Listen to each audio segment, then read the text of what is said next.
Islam Moors, happy holy day, and welcome to House of Reawakening Minds, geographically located in care of 602 Vandiver Avenue, Wilmington City Territory at Delaware State Republic at North America, zip exempt 19802.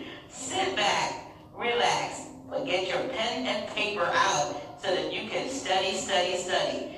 We are reawakening minds, one mind at a time. Are you awake yet? Islam. Islam Moors, happy holy day. Islam. And welcome to House of Reawakening Minds, geographically located. Anyway, you'll got the paper and pencil ready. Vandiver Avenue. Welcome to the House of Reawakening Minds. We're going to go over lesson book 14 slightly. How many of you were here last week when Rosa Mariah did her class? Good. Great class, wasn't it? Yes, yes. And one of the things that I recognized with a comment that had came through, someone was making disparaging remarks talking about she could not use AA222141. But we all know that as people begin to wake up, you will always have people who are paid trolls because they want to put the people back to sleep. Many of you who have been studying know that the great missionary work set forth by Prophet Noble Ali in the divine warning by the prophet for the nations, a major feature of the Moorish divine national movement is the enforcement of the Constitution for the United States, etc. When you learn the politics that has taken place at North America, you'll begin to have a clearer understanding about the abuses that have been happening to our people. However, what you do find is many people speak of it, but very few people will give you remedy. The Moorish Divine and National Movement is set forth to bring remedy, not to talk and complain about the situation. It is to bring you to a consciousness of competence and a cognizance of your responsibilities to yourselves, to your forefathers and foremothers, and to the children to come. Not only the children who are here. And I recognized long ago that watching how people respond to different things, that there was a great misunderstanding about the Moorish Divine and National Movement. And those of you who've had some of my literature, you'll know that I did a book addressing the misunderstandings about the Moorish Divine and National Movement. One of the things I did in relationship to enforcing the Constitution is logically recognizing why our Prophet Noble Ali registered the Moorish Temple of Science as a civic organization in 1925. And as you know, the Moorish Science Temple of America was adopted as its corporate name in 1928, which we'll see on the back of your questionnaire. The Prophet Noble Ali traveled the world, and he also, one of the important meetings that he held was in Havana, Cuba, with the rest of the representatives of the true Americans from the north to the south.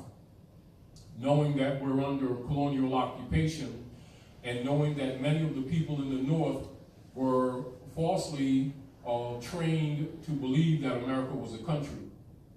It had to be made clear that there are many nation states at America.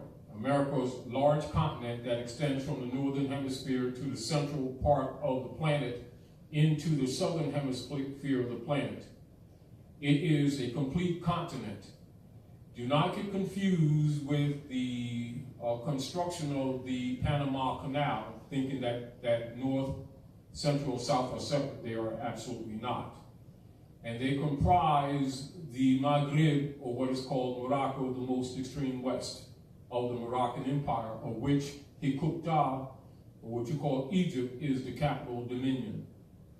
And logically, it's important for the people to have a cognizance of both the history and law, in so much as it's necessary for them to have a mental cognizance of the territories.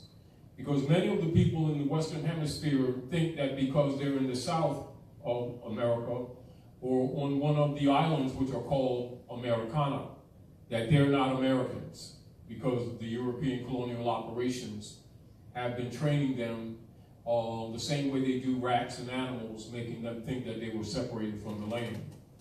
However, one of the things that was done by one of the adepts of the Moorish Divine National Movement, who set up humanitarian classes and schools in Ohio, in Cleveland, Charles Mosley Bey, and dealing with the issues of COINTELPRO operations infiltrating the Moorish Divine National Movement in order to slow it down or to upset it.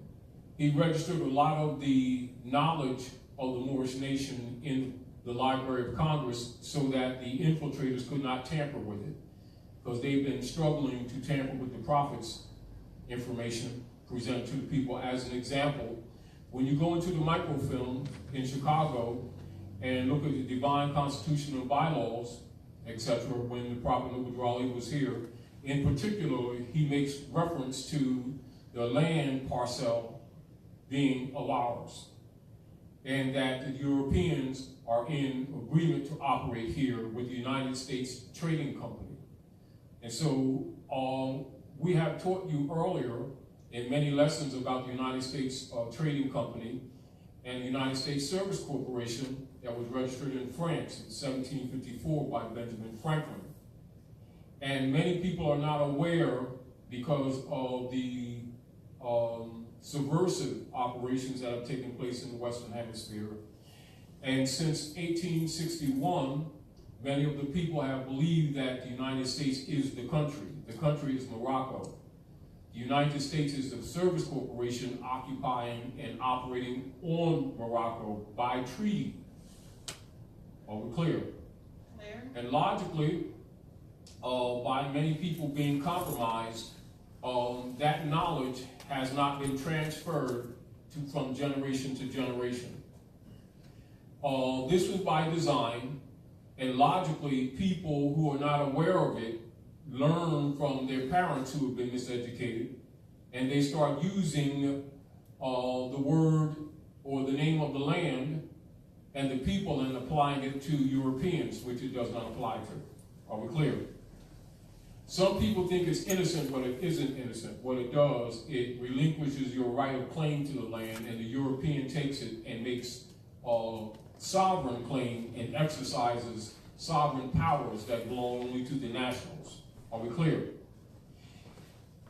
We won't go through the details at this particular time, but for those of you who recognize international intercourse and international law intercourse between nations and legal statuses of citizens and nationals on the planet, when you see people travel to other land areas under other political jurisdictions, you will see an enumerated series that will be on cards.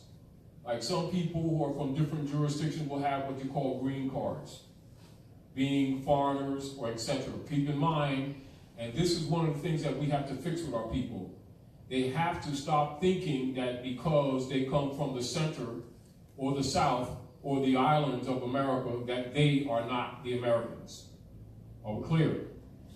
Because many of them have been mistrained just like the people to the north. And the Europeans have used miseducation in order to train the people to separate them mentally from the land. Those dynamics are signified in the movie they call Wizard of Oz, where Dorothy thinks that she left home, and at the end of the movie, the issue is that she just bumped her head, but she's home all the time. And this is symbolic of what has happened to these people with hair like lamb's wool, skin like burnished brass, like copper, who think that they came from someplace else. They were only miseducated. This is what the bump in the head symbolizes and represents. Also, the lion of Judah in the Wizard of Oz also symbolizes that. We won't get into that at this time, but I want to also remind you that the Prophet Noble Ali reminded the Moors not to get rid of your Bibles, because he's going to use it to condemn the corrupted government. I'm going to share with you chapter 65 of the book of Isaiah in the Holy Bible, which is, those of you know, is the Heliotext, which is derived from Septuaginta, which is derived from the Book of the Dead.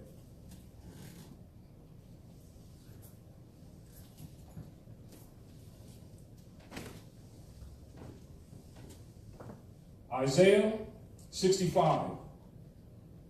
I am sought of them that ask not for me. I am found of them that sought me not. I said, behold me, unto a nation that was not called by my name. I have spread out my hands all the day long unto a rebellious people, which walketh in a way that was not good,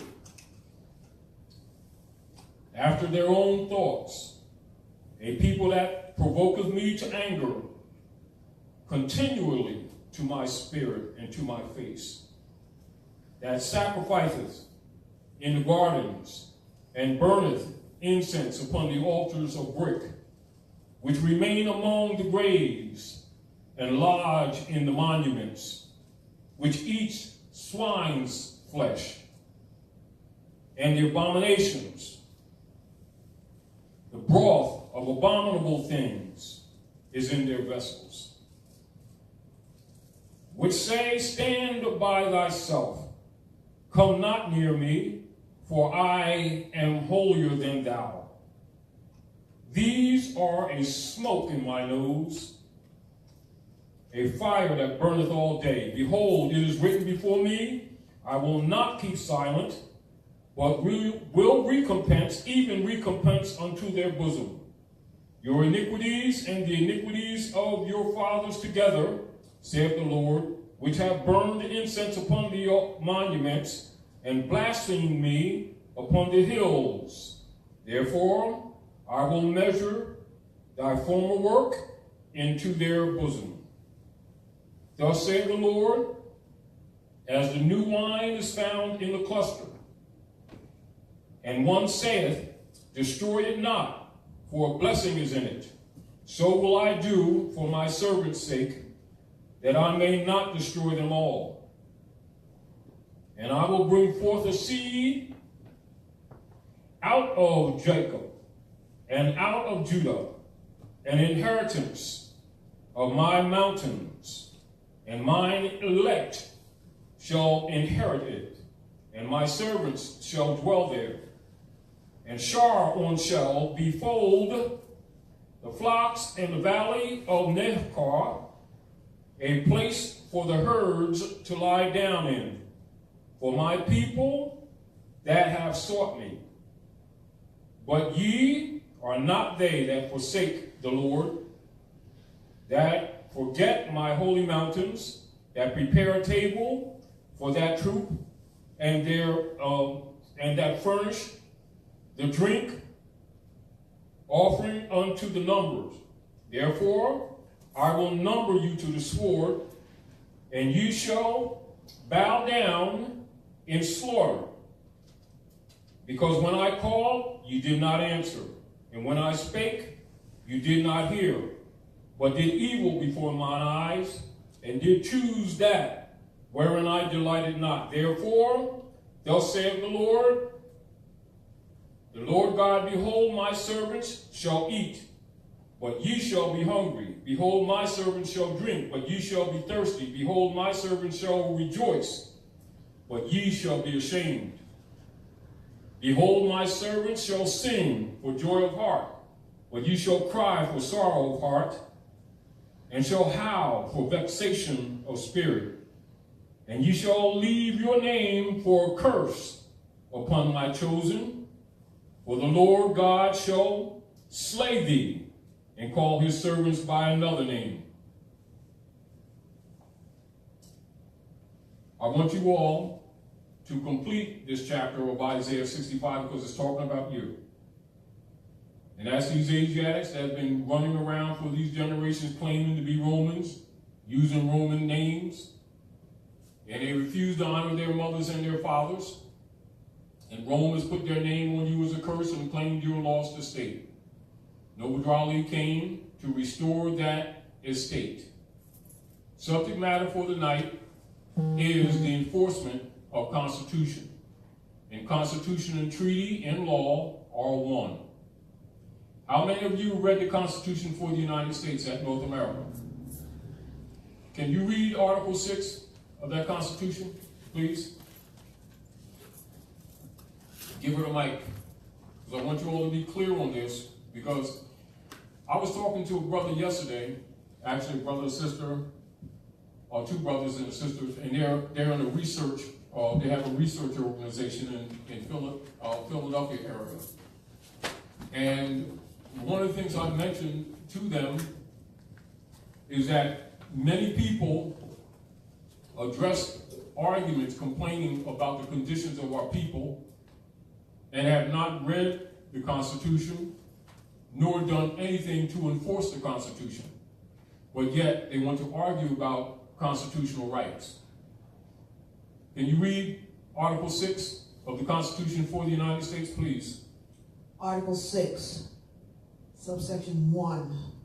All debts contracted and engagements entered into before the adoption of this Constitution shall be as valid against the United States under this Constitution as under the Confederation. 2. This Constitution and the laws of the United States, which shall be made in pursuance thereof, and all treaties made or which shall be made under the authority of the United States, shall be the supreme law of the land, and the judges in every state shall be bound thereby. Anything in the Constitution or laws of any state to the contrary notwithstanding. Subsection 3. The senators and representatives before mentioned, and the members of the several state legislatures, and all executive and judicial officers, both of the United States and of the several states, shall be bound by oath or affirmation to support this Constitution, but no religious test shall ever be required as a qualification to any office or public trust under the United States. Islam, thank you. So people's concepts and misconceptions that the operations of law for the secured rights of people, which are divinely oriented, coming from your creators, through your mothers and your fathers, is where the principle of what is called common law is recognized and honored by nation states. For it is the relationship, your capacity to relate to the customs and traditions of your ancient mothers and fathers from time immemorial that establishes what is respected as the common law. And from the common law, the platforms of legitimate constitution principles are drawn, for they are based in maxims. Maxims of law, maxims of principle that do not offend any human being, for they're in harmony with the human species. And therefore, it is the duty and responsibility for all men, women, and children to confess their own and to worship under their own vine and fig tree and honor their mothers and their fathers, that they may receive their inheritances like all other nations. Those who fail to answer up to constitutional principles are subject to many mistreatments, which you all have read in the divine warning by the prophet for the nations. The unfortunate situation that we have is that many people confuse the issue of constitutional enforcement or the covenants between nations with what they think religion is. And then some with what they think religion is not. So as you can see in Article 6, no religious test shall ever be required. Are we clear? Because it has to do with divine right, not a belief system. Are we clear? but that's where the relation begins and it ends. Are we clear? Clear. Now, understanding that we have suffered in the Western Hemisphere under the Spanish Inquisition, European occupation, a lot of information has been and is continually being deliberately suppressed. The Moorish Americans, the direct descendants of the ancient Moabites from the land of Canaan, who, by ancient edict, were permitted to occupy the Western Hemisphere of Amexem when the Atlantis was a river, before you had the great tectonic shift of the cocoa plates.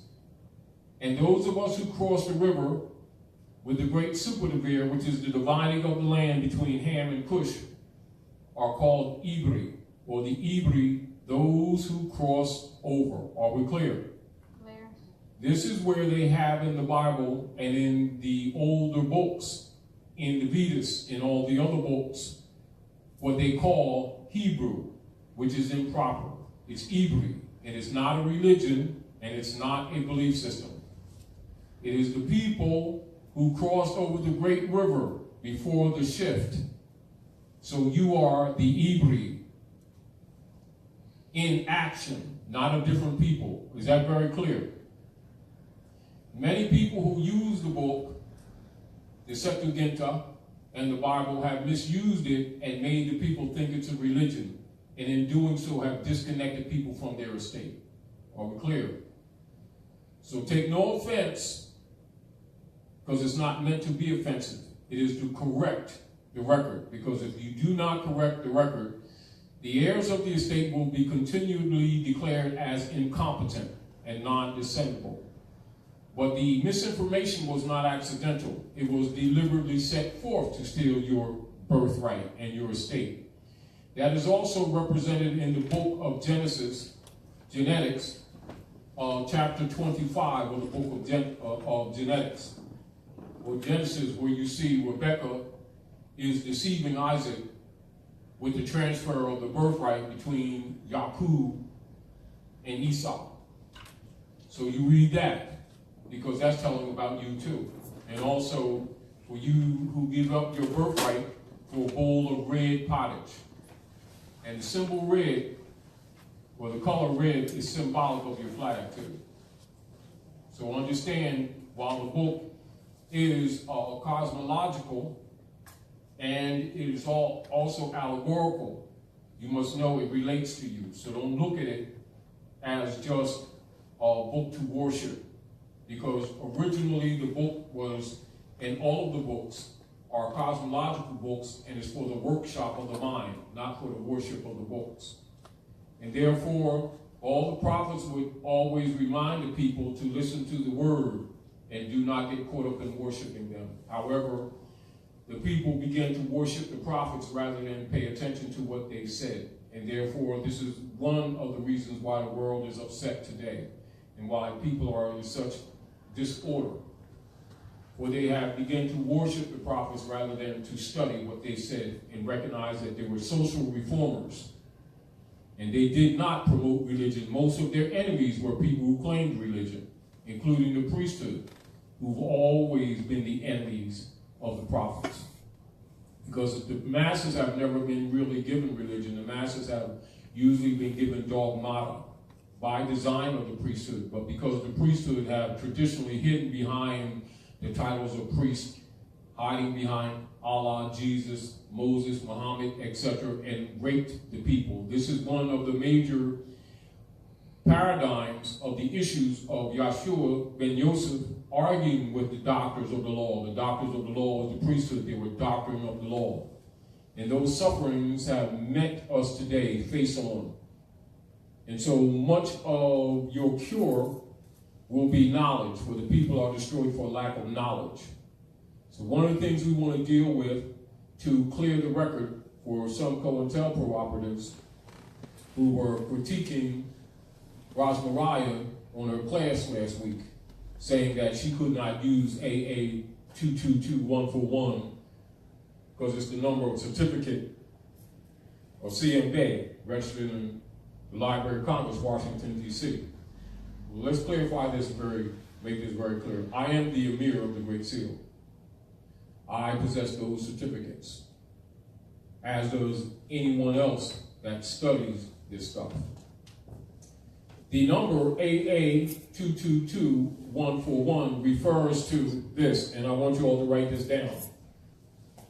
The AA is Nationals of the Land. That's the highest level in the categories of the studies of citizenship. Are we clear?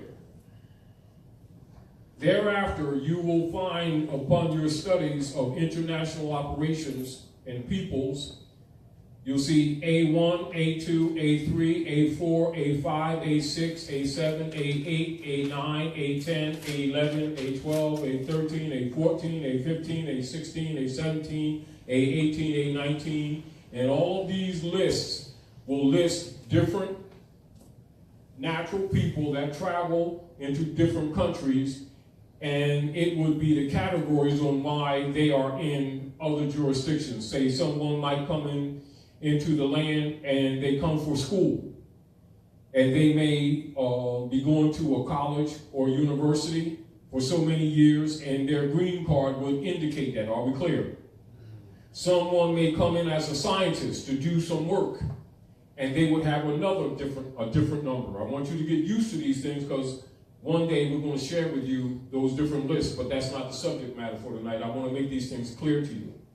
You may have someone comes in for a job, for working, and these are what you would call different alien statuses. Are we clear?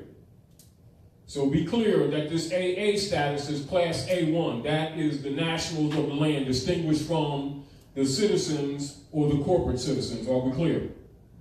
Are we clear? Clear.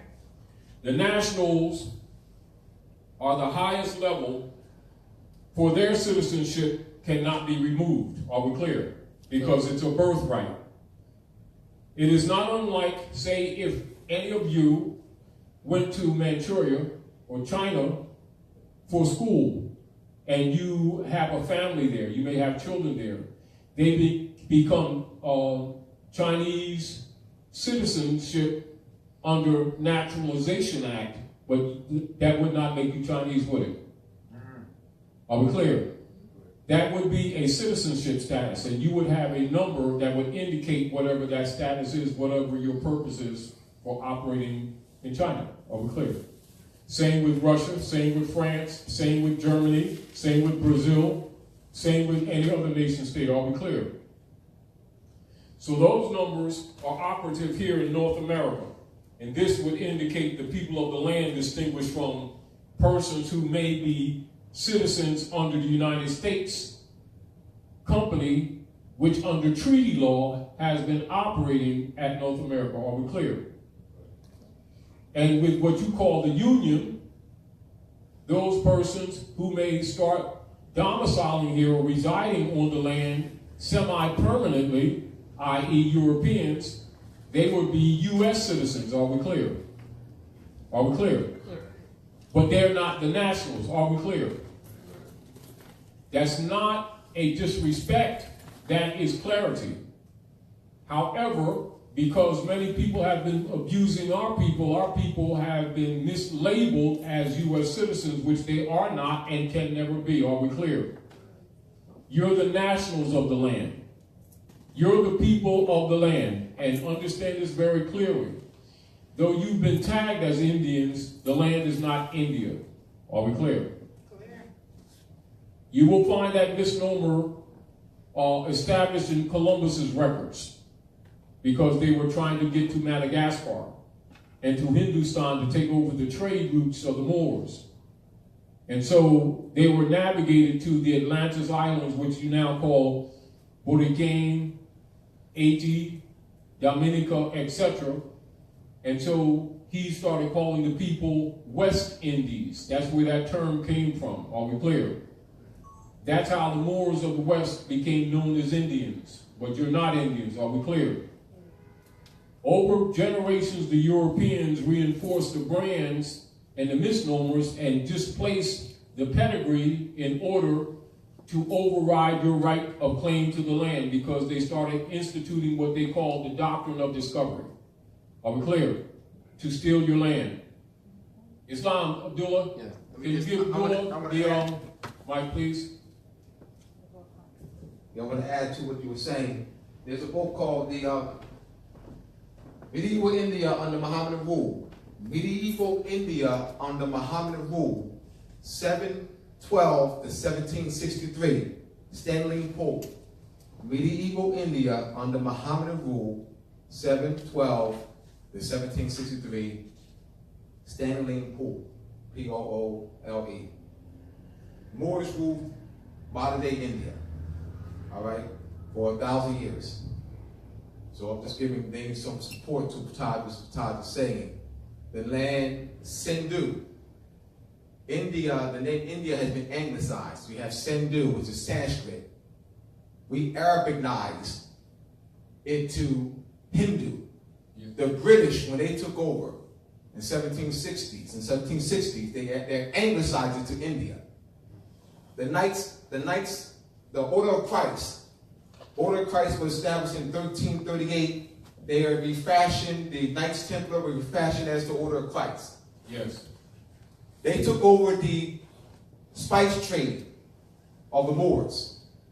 The Spanish Moorish mill, the Moorish mill, a coin, was the most powerful coin in the world. The dollar, not the piece of paper, silver coin, gold coin. The measurement, the weight of the dollar was based off the weight of the Moorish mill. What I'm saying is we have tremendous power, and that power is still in effect. Yes. All right, peace. Thank you, Abdullah. Moorish, M-I-L-L. Moorish This mill. is why you see when The book, the title of the book, Medieval India,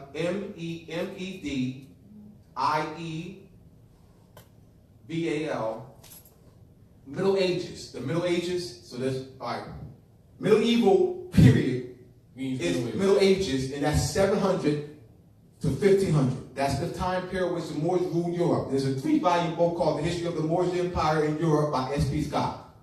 The History of the Moorish Empire in Europe, volumes 1, 2, and 3 by S.P. Scott. We ruled Portugal for 500 years, Sicily for 400. All right. You have southern France for about 150 years.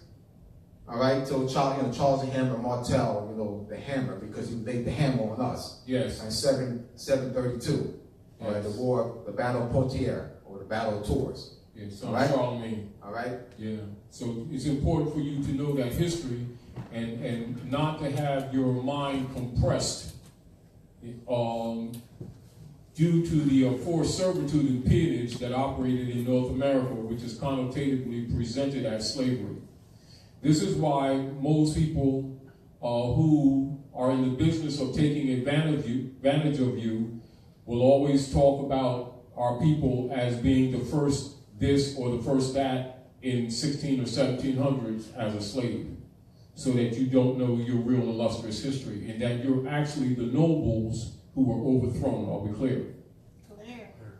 This is why if you all do any research around the world and you start looking at old oil paintings of people here on the land, they look just like you, and they will refer to women as noble women, and the sheiks and shakuns and chiefs as noblemen. You were the nobles who were overthrown. You must understand that. And that's your real history. And people among your own who are referred to in the Western world as conversos. So write that down and get used to that. Conversos. And conversos are Moors who, either out of fear and other disingenuous situations, claim to be Constantinians, which hide behind the name Christianity. And this was 90% of all conversos were never trusted by Europeans. You'll do the research yourself, because the Europeans know that those who know the true history know that the Constantine order, set up as the Niceno-Constantinopolitan Creed, which is the official name of the order of Christianity set up by Rome is really corrupted for mind control. And so those Moors who were educated knew that. This is why the Europeans never trusted conversos. However, other nationals always looked at conversos, who were later called Negroes, black, and colored, as traitors, because they did not stand on principle. And for compromission, they compromised themselves and often worked against their own people. However, the conversos who adopted the Constantine order, hiding behind the name Christianity, were usually chosen as overseers against their own people. And this is where your preacher class came from in North America. They even set up colleges that, you do the research, they set up colleges, and this is where all of your early so-called Negro preachers graduate from. And the school was set up specifically for that caste, for keeping our people under the mind control and hiding behind the name Jesus, knowing that that's a password. For the Yahshua ben Yosef, who was Moabite, Canaanite, and he was Muslim, his great-great-grandmother is called Ruth the Moabitess. And they have a book for her also in the Heliothek, in the Septuaginta, and later translated to the Bible. And it's usually set at book 39, which equals 12.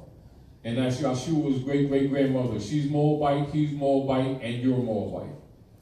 The ancient name of the Moabite, the contemporary name for Moabite, is descendants of the ancient Moroccans, or you call Al-Moroccan or American. The short for the ancient Moabite is Moor, M-O-O-R. And this is why you see in all secret societies around the world, whether European or Asiatic, you will see them wear the Moorish crown of the sun, which is called the fez. And that crown of the sun, called the fez, is usually dressed in jewels, and they will tie the tassel down. In representation of the universities that have been built all around the world, the oldest university on the planet Earth is in Morocco. You can look that up yourself. You can look it up on the internet. The European will tell you it himself. And then they give you a geometric duplication of the fez in the shape of a square with on top of a kufi, and it's called a cap and gown when you graduate from school or university. And you will see a stitch line going on the oblique of the cap and gown, something like this, on the oblique. You all have this? All right.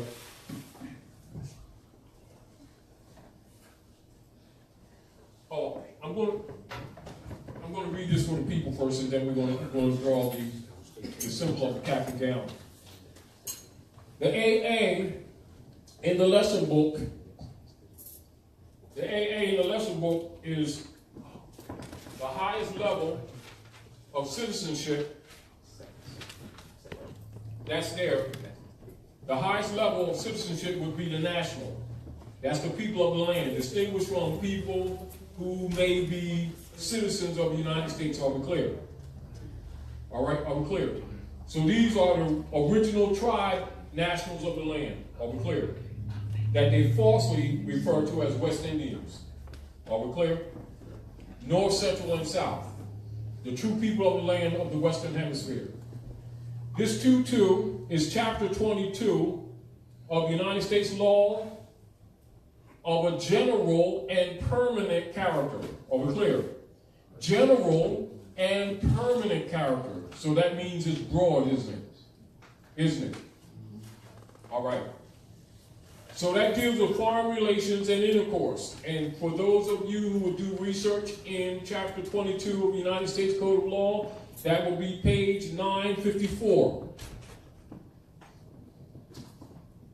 That third 2 is consular courts. Consular courts deals with Article 3, Section 2 of the Constitution. Will you read that? Pass over the mic, please. And keep this in mind while we're going over this lesson, that the Prophet Noble Raleigh commanded the Moors to do what? To enforce the Constitution. And he claims it to be what? The great missionary work of the Moorish movement. Are we clear? All right, go ahead, David. You want the whole thing? Now I want you to read section 2, All right. Article 3, section 2. All right. Article 3, section 2. In all cases affecting ambassadors, other Read the first line of section 1 so people can understand the original jurisdiction always is what? One vested in one Supreme Court. You want to do it? All right. Section 1. The judicial power of the United States shall be vested in one Supreme Court, and in such superior courts as the Congress may from time to time. Such inferior courts. Or such inferior courts, I beg your pardon. As the Congress may from time to time ordain and establish.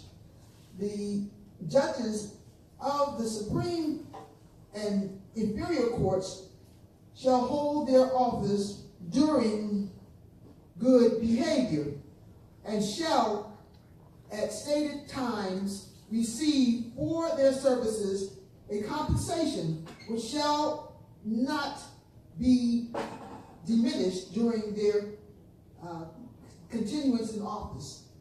Maybe you better read it. I can't see that well here. 2? Yes.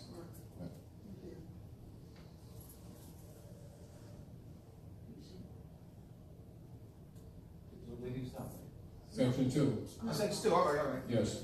All right. The judicial powers, section 2, Article 3, section 2, the judicial powers shall extend to all cases in law and equity arising under this Constitution, the laws of the United States, and treaties made or which shall be made under their authority, to all cases affecting ambassadors, other public ministers, and consuls, to all cases in admiralty and maritime jurisdiction, to controversies to which the United States shall be a party, to controversies between two or more states, between a state and the citizen of another state, between citizens of different states, between citizens of the same state claiming lands under grants of different states, and between a state or the citizen thereof and foreign states, citizens or subjects. And so as you can see, that is a foreign and international jurisdiction. So when you're dealing with nationals and citizens and there's any controversy whatsoever, the platform for that would be consular court, for it deals with the issue of diversity. Write that down, diversity. And get used to it. And so when you're dealing with the citizens of different jurisdictions that are operating on the land, whenever there's a controversy or an issue between them, it comes under constitutional law. Article 3, Section 2. And the venue is consular court. And so that's that third 2 that you see in AA222141. However, for those of you, and particularly the baby girls, because they're young and they haven't been made aware of these things, in 1954, Dwight D. Eisenhower shut down consular courts. Are we clear? In order to hide this information. Are we clear? And then you recognize during that period of time, this is when they start promoting the Negro preacher marcher guys with the Civil Rights 14th Amendment argument stuff that actually started stealing your hotels, your schools, your restaurants, your corner stores, and your businesses, and now you all have little to no businesses under your control, thinking that you could be U.S. citizens. Under the Negro Act, this is when they started promoting that strongly amongst our people. And almost all the leaders that they had doing that always hid behind the name Jesus. And the people believed in them. And this was to get the people to agree to be Negroes and people of color under the 14th Amendment, which is actually artificial persons, which would take you off the constitutional platform and put you in the Christian black codes, and then they would exercise them, and you were trained to call it racism and prejudice when it's actually the Christian black codes. And this is how they've been breaking your families up since the 50s. And that's a fact. Now, a point being made to you, once you have a couple of generations of people being trained like rats and not really understanding that they're being trained, they were thinking they were being educated. After a while, you lose reference points, and they don't have any reference points to relate to. So they think that these people are teaching them truth because they usually say Allah and Jesus, then they call these people black man and Negro, not knowing that it's actually disinheriting you and taking you off the political platform. Also recognizing that many scholars among our own, knowing that our people don't have some of this literature available to them, and many of them have difficulty reading because they were disallowed proper reading skills and definitely not taught etymology, so they could not cross-reference persons who are claiming scholarship. Understand that C.M. Bey did the AA222141. That's the number of one of the certificates with nationality and identification registered in the Library of Congress. However, because there were so many people amongst our own always trying to separate the missionary work of the liberation of the people, separating anyone that does that from Noble Drew Ali, which is the nature of the Moorish movement, is the enforcement of the Constitution, which is why I did lesson book 14 in the late 80s. And we published it around between 92 and 96 in desktop copy. And because of knowing that that this is the most true level of the politics operating at North America, that many people thought and would think that it's a religious belief and would reject it on that surface because that's their training. And so I separated the books, and lesson book 14A1, Protocols of Liberty, which I'm getting ready to publish very soon, is the other half of this book. But because immediately when Rosamund did that great class last week, and then you had trolls coming on saying that she could not use that, so that they cannot misinform people who are listening and people who come to these forums, I brought out the lesson book to show you what it relates to. It is not the certificate. The certificate just has that matching number. Are we clear? And so what I did is research what it related to. So that is what it relates to. AA, Nationals of the Land. 2.2, Foreign Relations and Intercourse. On page 954, that anyone can do research for yourself and liberate yourself. Are we clear?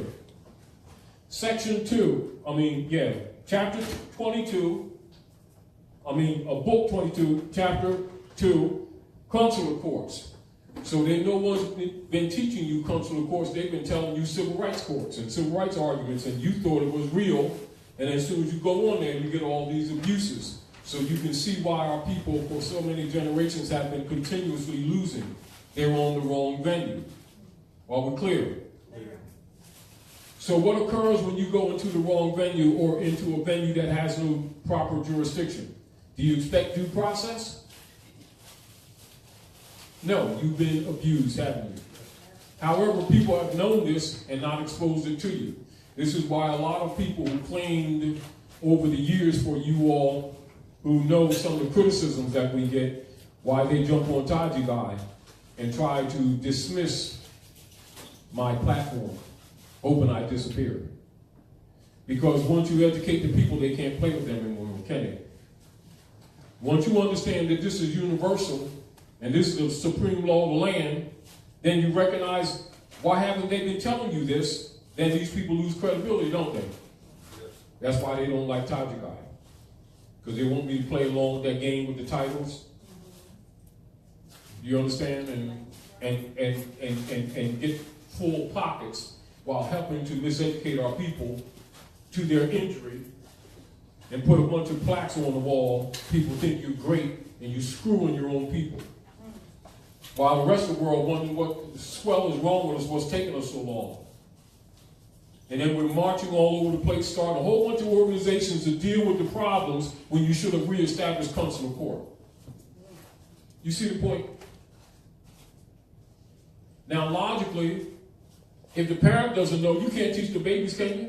Can't teach them what you don't know. Right. Then they grow up and they get into the world and the state claims their children before they're even born. As wards of the state, abuse them all over the place. Then they go to these family courts, which are private human trafficking venues. They're illegitimate and incompetent courts for unum sanctum policy. Then they start another organization to march and pray, wasting their time, while their leaders know that this was the problem all the time. So that you understand that this is the foundation law of the land, you also know, I know most of you know, that this is not being taught. And most of you, even those of you, many of you who study constitutional principle weren't aware of this. That's why I did this lesson. Are we clear? Clear. But knowing that they have funds and they have organizations and law firms that actually wrote articles on me calling me the Fourth World War for exposing this information. They have this COINTELPRO operation of CIA called the Southern Poverty Law Firm that wrote an article for said I made this stuff up. But they're counting on people not knowing or not having reference. Are we clear? Clear. So now you have reference and even the page. So this is my position. Prove me wrong. However, in doing so, you will understand better the divine warning by the prophet for the nations and recognizing that C.M. Bey was not countering Noble Drew Ali, was he? No. He's teaching the civic platform that you should have been taught in the schools that Noble Drew Ali declared as chartered parts of the Moorish Science Temple of America, most of which have never been established. It's an uncomfortable truth, but most people aren't willing to admit it. They're more willing to try to protect the clubism rather than liberate the people. Are we clear? Clear. It's important recognizing this when I first came into the movement is why I founded the Round Table, because I immediately recognized that, because I always had a library, and my father was a reader. And so when I came into the Moorish Science Temple of America, I didn't come in with closed eyes. I didn't come in as a dummy. So I immediately recognized by different things people were saying that they were traitors amongst us. But I was in no position, I just came in. I was in no position to tell the grand governors of the Moorish movement all over this country what they're supposed to be doing and what not do. But I also knew that I wasn't going to submit to misrepresentation. So I set up the Round Table in '82 to do what I was doing anyway, because I was doing research anyway. The Moorish Divine National Movement gave me a platform. And then when I started doing research on Noble Drew Ali, I recognized how deep he was. But I also recognized many people were misrepresenting him. But I also recognized when I wrote, most of the stuff, like these lesson books, I actually did for my children. And actually, that brother back there, Brother Abdullah Iltalib Mosey Bey, suggested I start sharing it with the public. Is that not right, Dooley? Yep. And we started a paper, a newspaper, Al Moroccan Star. And also, I have information that was handed to me directly by Grand Sheik Hamid Eel, who was the last Grand Sheik to walk with Prophet Noble Drew Ali in Newark, New Jersey. And it is he who gave me, out of his own off his own wall, charter, the bylaws. He gave me the Quran out of his desk. That's the first time I met him and the last time I saw him, when I went to visit in Newark, New Jersey. He says, I know you're going to do something with it. And what it did, it reinforced what I already do in my own heart and mind. But I also recognize that when you tell the truth, a lot of people don't like you because they want you to play this game, this ego game, or because you got a title, you know, and everybody walking around with badges and sashes, and they're looking important, and the people are suffering. Well, I'm not comfortable with that. I can't sit around playing egotistical games while the people suffering, and then looking at people who should be telling them the truth, playing it safe, or taking passivity, or teaching them passivity while they're suffering. So I did, and started sharing my lesson books that I prepared for my children with the public. This is one of them. All right? So that's consular courts. And 141 is, pay attention to this, you all, judicial authority generally to carry into full effect the treaties of the United States with certain foreign countries. That's the law of the land, y'all. The law of the land.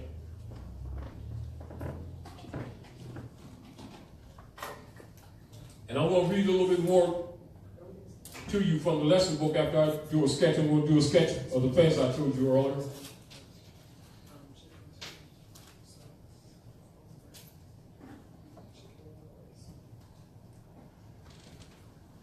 Now, can you all imagine if the people around the country and off the country, because people were listening from England, Brazil, and other territories last week, when the troll made that statement last week when Roz was doing her class.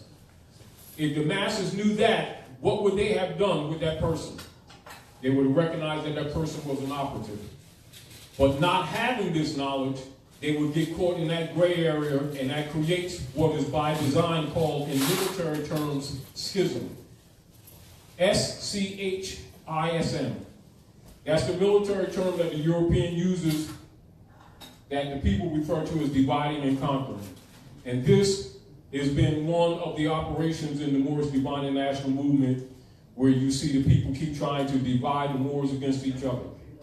Or people have them debating with each other on a noble issue when they really should be presenting knowledge, not disgracing the nobility of the platform of resurrecting and redeeming their own people. But when you have a background in knowledge, you don't fall into that trick, do you? So as you can see, this is universally obligatory, isn't it? And then somebody gonna tell her she can't use that? You see, when you know better, you do better, don't you? Yes, sir. See, in other words, you don't argue with COINTELPRO, you continue to do the work to liberate the people. And the people themselves will start solving the problem. This is why the Europeans, a lot of times when he gets frustrated, when we keep marching and praying and complaining about what the European is doing to you, and he says, why don't you all leave us alone and go back to your Negro black leaders that keep selling you all back into slavery? Now you understand the response of that troll last week? Trying to talk about they're going to start some legal action for her using AA222141. That's the enforcement of the Constitution and treaties.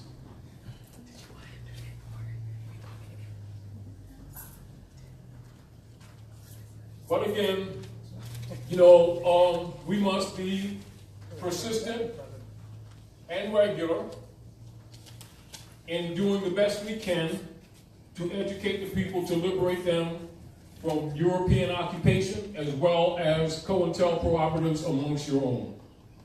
CIA has a 6-point budget. One of those points of budget is for Negro and black leader trolls. And so when someone comes to liberate you, automatically a troll will come out to try to bury you again. Are we clear? Clear.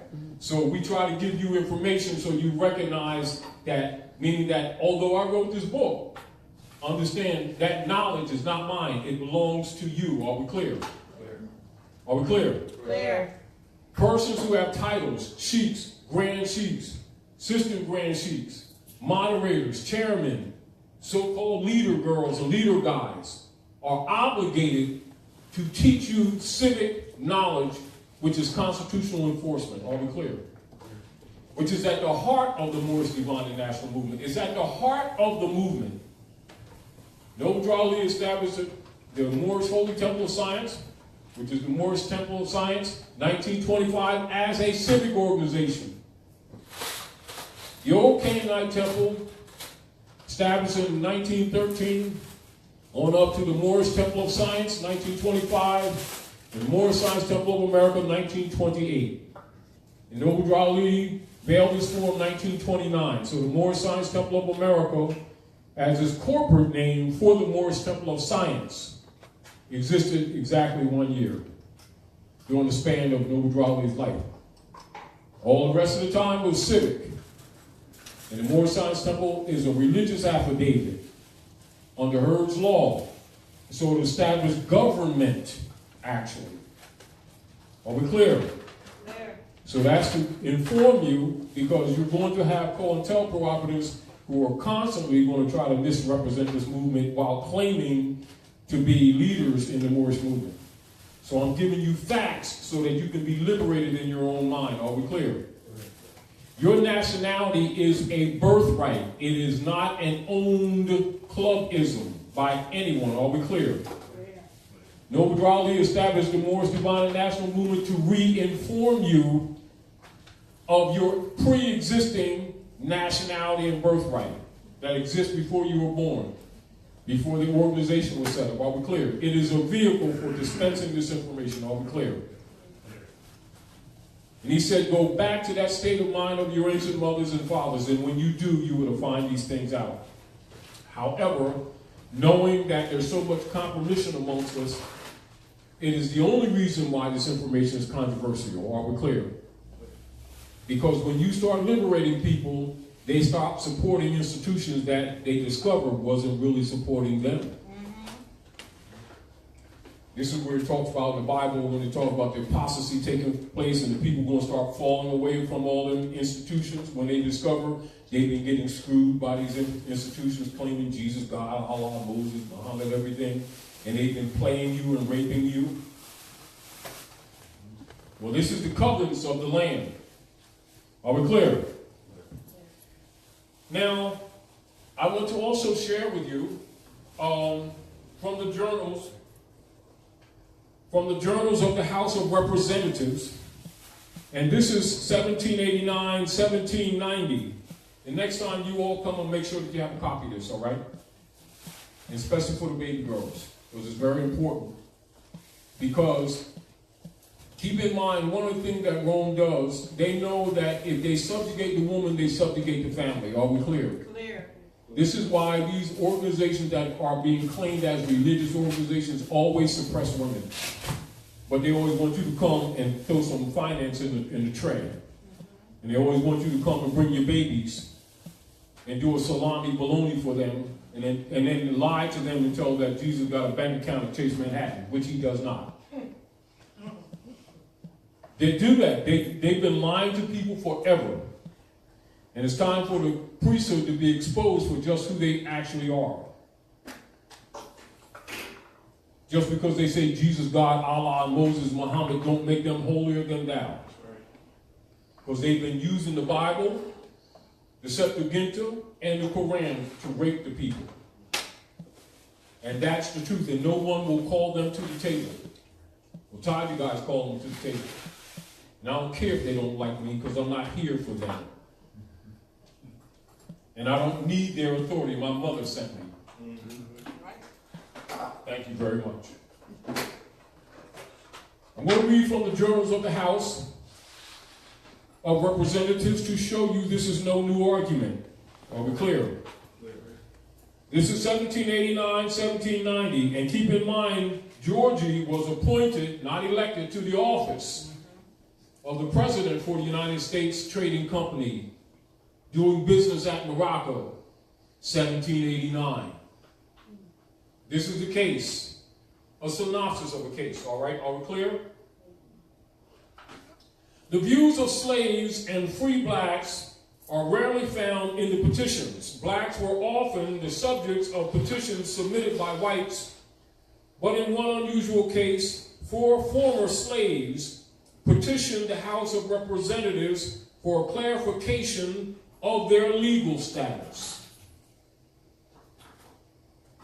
The ex-slaves, Francis, Daniel, Hammond, and Samuel, had been subjects of the Emperor of Morocco when they were captured by an African king. They were delivered to a Captain Clark on the promise that he would take them to England, where the Moroccan ambassador would ransom them, but instead they were sold in South Carolina as slaves. Eventually, the 4 men purchased their own and their wives' freedom. They now wanted to be assured that if accused of a crime, they would be tried as subjects of a foreign nation by the Court of General Sessions rather than as free blacks by the magistrates and freeholders' court. The House decided that the men were citizens of Morocco and thus not subject to laws governing free blacks. Different status, isn't it? Isn't it? Same people, different status. Introduction to this case. A petition was presented to the House of Representatives from sundry free Moors, subjects of the Emperor of Morocco and residents of this state, praying that in case they should commit any fault amenable to be brought to justice, that they as subjects to a prince in alliance with the United States, that's treaty law,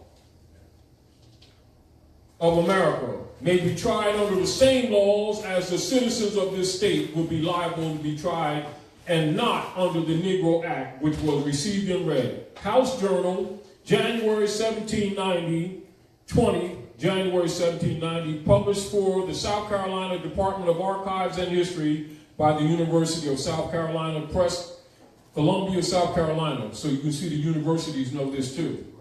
And they turn around and call these people black, don't they? And they have black leaders keep telling you that you're black, don't they? And guess what it does? Put you under the black codes. That's the House. That's the journals of the House of Representatives.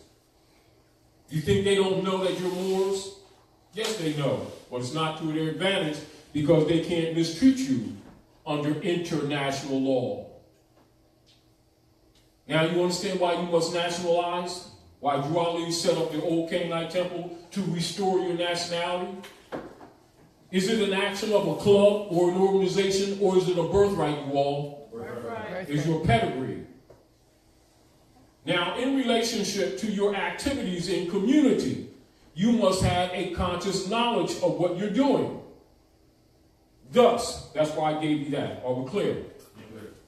I'm going to take you a little further in that to show you the fundamentals of AA222141 in your relationship with operators of the United States Service Corporation.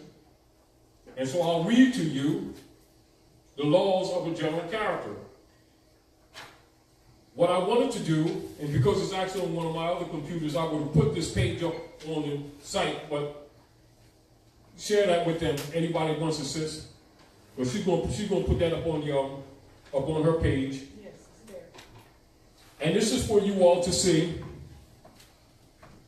And this is from the lesson book, the page that I'm reading from. Are we clear? I just want you to get an idea so you can understand. I'm going to come over there. I want you to understand that when the troll came up and tell Roz that she couldn't use it, this is what they're telling you.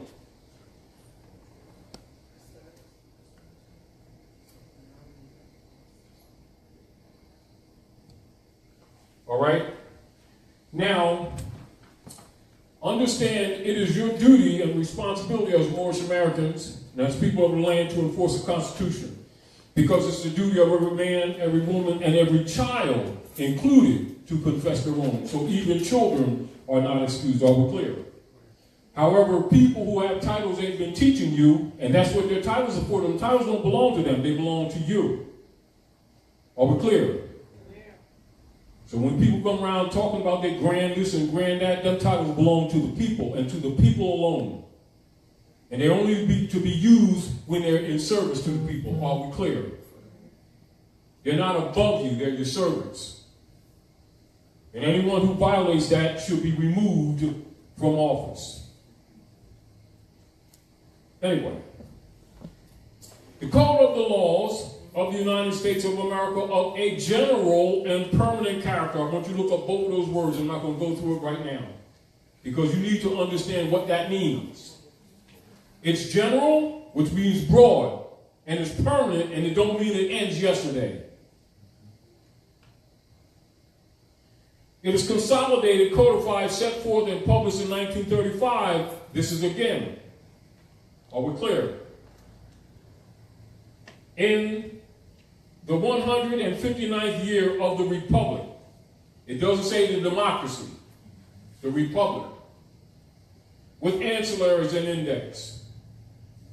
Now, the treatise and commentary given by myself when I wrote this book is Charles Mosley Bey, PhD, LLD, 3rd, 33rd, and 360-degree Mason, free Moorish master astrologer and Moorish constitution lawgiver, isonomy, has copyright certificates registered in the United States Department of Justice under Truth A1, Library of Congress Copyright Office, which reveals at law the conditions of intercourse between the indigenous Moors and the occupational European nations, with whom the Moors have treaties. This affirms the pre-existing status of the Moors in all matters of interchange, commerce, and law with the European side of the nation. The specific copy certificate of note, Clock of Destiny, Moorish American Nationality Card of Identification with Zodiac Constitution has registration number AA222141. And so you can see it correlates with the enforcement of law. It does not set the law. The number of the registration correlates with it. Are we clear? Outside of that, it has no relationship. Are we clear? I made the relationship to bring the consciousness to you. Are we clear? So that's Taj Guy, not CM Bey. So when the trolls try to criticize Roz for using that number, she has a right to use it, because that's my book. And she prints Taj Guy's book too. And that's international law. Are we clear? And treaty enforcement. Just as Prophet Nubrali commanded the Moorish Americans to do. And those who are enemies of the Prophet logically are not going to tell you that. They will promote the schism to try to make divisions amongst us. Are we clear? That's why I did the book. And that's also why I separated the book in 1996, because I already knew COINTELPRO would be there, and they have all the finance behind them and the organizations and the CIA. And all Taj Guy has got a brain. That's why I separated them. I'm getting ready to hit them again with the other half. They might have the finance, but I got the brain. And I'm not playing with them. Now, what those numbers represent is, this number refers to the Code of Laws of the United States of America of a general and permanent character, in force January 3rd, 1935, 1934 edition, title, Chapter 2, Title 22, Chapter 2, Section 141, Foreign Relations and Intercourse. Logically, that enforces Article 3 of the Constitution for the United States of America, Section 2, because you're dealing with what? Treaty law enforcement, foreign states, persons, jurisdiction, which Sister D read for you. So they can't say that Taj Guy made that up or Noble Ali made that up. They ain't got nothing to do with belief, does it? has to do with enforcing that Constitution to protect your birthright, which is unalienable. And they've been putting liens on your birthright under commercial platforms. So what the Section 141 deals with is judicial authority generally to carry into full effect the provisions of the treaties of the United States with certain foreign countries. Hear this out, you all.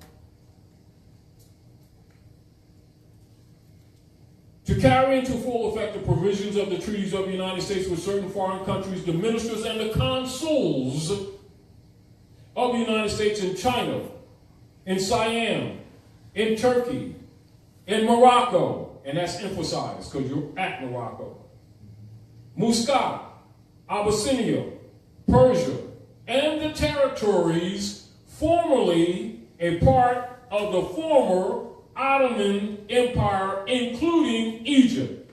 Go to chapter 47, y'all, of the Holy Quran.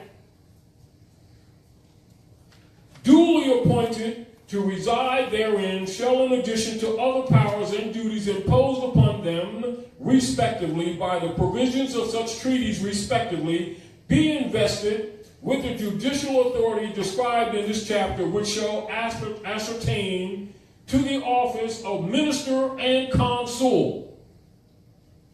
Now you understand why Grand Sheiks wear black hats? Because they're also muftis. They're supposed to be enforcing the law. So on one level with the people, they take them back to the ancient principles of maxims, which is called divine law. Are we clear? Nature's law and nature's God, as you see in the provisions of the Declaration of Independence adopted by the Europeans from Muslim law before the adoption of the Constitution for the United States, which Obama told you all about when he went to Egypt. You see the correlation, you all?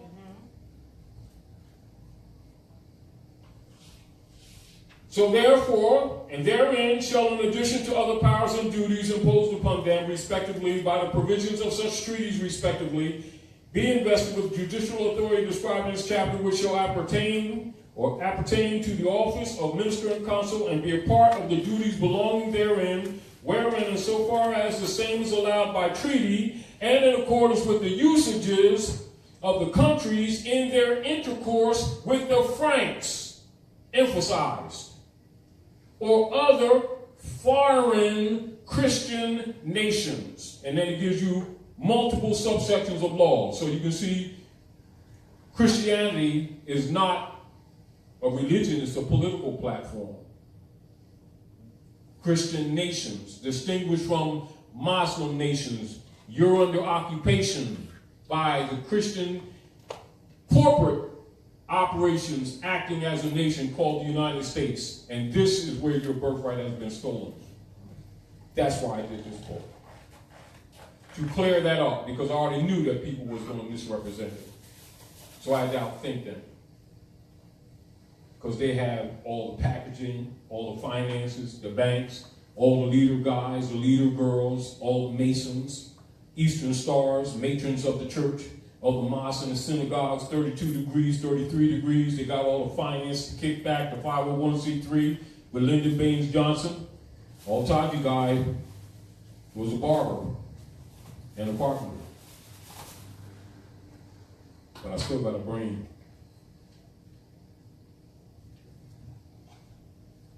Continue. Now, commentary by myself on this issue. Moorish Americans should refer to the Treaty of Peace and Friendship of 1787, the Moorish Zodiac Great Seal Constitution, and the United States of America Constitution, Article 6, special attention excerpts from AA222141, 142, and 143. So the number is 141, so now I'm going to give you 142 and 143. Are we clear? So chapter 22, title 22, chapter 2, section 142. General jurisdiction in criminal cases. Are we clear? So 142 deals with criminal cases. The officers mentioned in section 141 of this title are fully empowered to array and try in the manner provided for in this chapter all citizens of the United States charged with offenses against the law, committed in such countries relatively, and to sentence with of such offenders in the manner in this chapter authorized. And each of them is authorized to issue such processes as are suitable and necessary to carry this authority into execution. That's subsection 4084. Chapter 22, Title 22, Chapter 2, Section 143. General jurisdiction in civil cases. So that was general in criminal, now we're dealing with civil.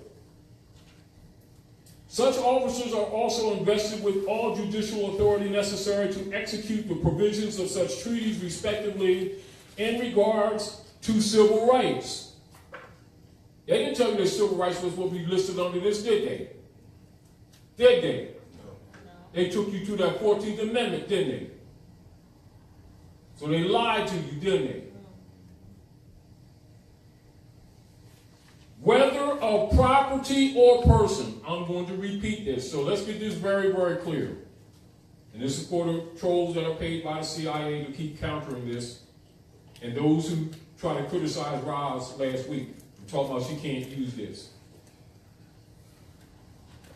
Such officers are also invested with all the judicial authority necessary to execute the provisions of such treaties, respectively.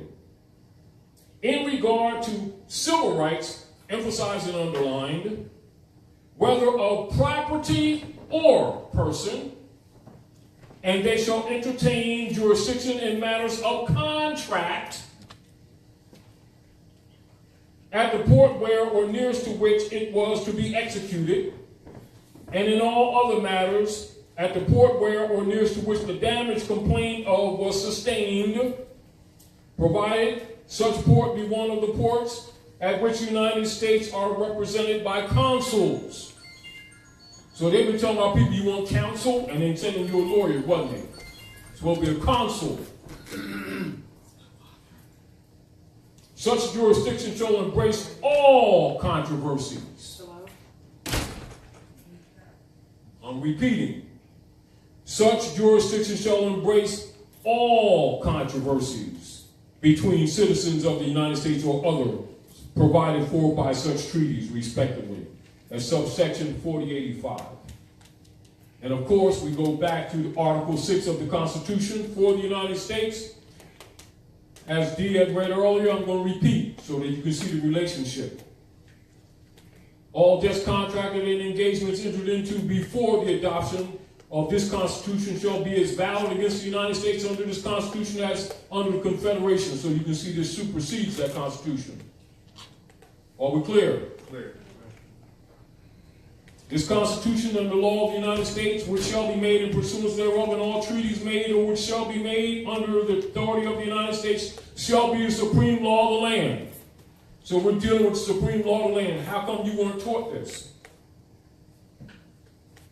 And somebody gonna call in and talk about Roz can't use this?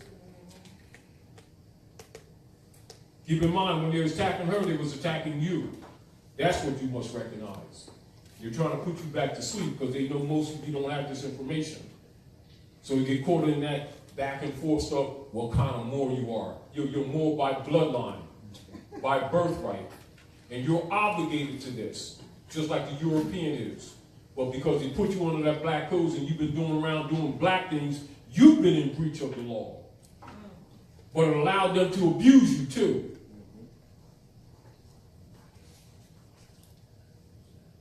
Are we clear? Clear. So don't play victim because you're responsible to this information. You just haven't been taught. But thankfully, Dr. Naila made the House of Reawakening Minds for you to get this information and other information that other people dance around. Because truth is controversial. People don't exactly like you when you tell the truth. Because it pulls the wool of a lot of people that have been screwing you for generations, hiding behind Jesus and Allah and stuff. And they've been getting away with it, haven't they? Mm-hmm. However, if you have this knowledge for yourself, you don't need to talk to God. You ain't following me. You follow the instructions of Prophet Nudrali.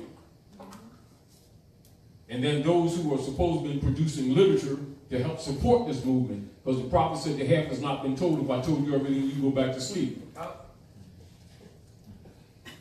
And he charged the Moors to produce literature. He said, in order to change these people, you must change their literature. So all these grand chiefs and governors of the Moorish Science Temple of America don't need to talk to you. You're supposed to look at their literature. How come you weren't told these things? Do I need to critique them, or maybe you should critique them for sacrificing a lot of generations, haven't they? A lot of our people have been suffering for lack of knowledge. Because everybody want to play games with them, but they want to take your finance, don't they? They want you to be members of a club, not of your nation. It's a Moorish divine and national movement. It's not a club movement. It's a restoration of a nation state where it's what nationals have been negligent of their duties to answer up to the constitutional fold of government. This is why in recent year or two that we've been reestablishing the argument of the restoration of the consular courts, because that's the proper venue. Are we clear? Clear. But if you abandon it, that lets the European run wild, don't it? And that's why he's been doing this, what? 14th Amendment person that the people have been calling the straw man in the Wizard of Oz. And he's been playing God at your expense, stealing your gold, the yellow brick road. That's the old Silk Road that they took over of the ancient Asiatics that spanned the entire land from southern Asia to northern Asia, Asia South to Asia North, that you call now Africa to China, across the Atlantis, even to North, Central, and South America, the old Silk Road, what in the Wizard of Oz they called the Yellow Brick Road. Just follow the Yellow Brick Road. Just follow the Yellow Brick Road, Dorothy. They even make fun of you because they know that your own people have sold you out.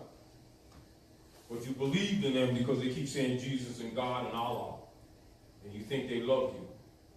The prophets was here, they the ones that sold them out to Rome.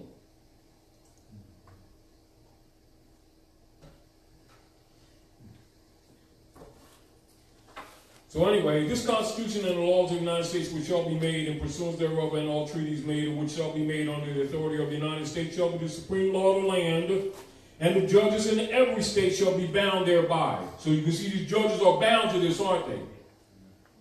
They've been playing dumb, haven't they? Now you understand why they set up the U.S. democracy platform, so they could be corrupt and protect their corruption. Your duty is to enforce the Constitution for the United States under the laws of the Republic. Are we clear? Clear.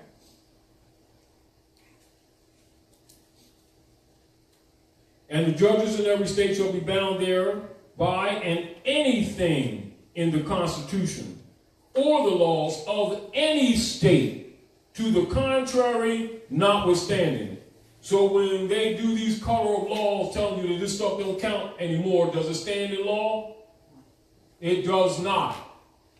See why Drew Ali told you to enforce the Constitution? And he said, if you did not, he said, you're not going to be happy. And you'll be sorry. And so now we've been suffering the Negro Acts that should have been solved 60, 70 years ago under the Moorish Divine National Movement, and the law had not been carried out. Now the Europeans are liquidating your estates left and right. They're packing private prisons, which are POW camps with your children and your men, tearing your families apart. And then you try to get justice in the court system, which are private courts belonging to the Circle Church of the Barristers of England, when it should be a consular court venue. And you have not stepped up to the constitutional laws of your government. Now you understand when Drawley says, being Moorish Americans, you're part and parcel of this said government, must live the life accordingly? Not Taji, your prophet done told you that, but we didn't carry out the law, and now we're suffering for it.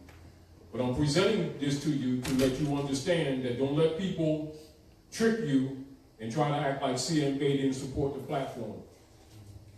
He gave you knowledge to carry out the law.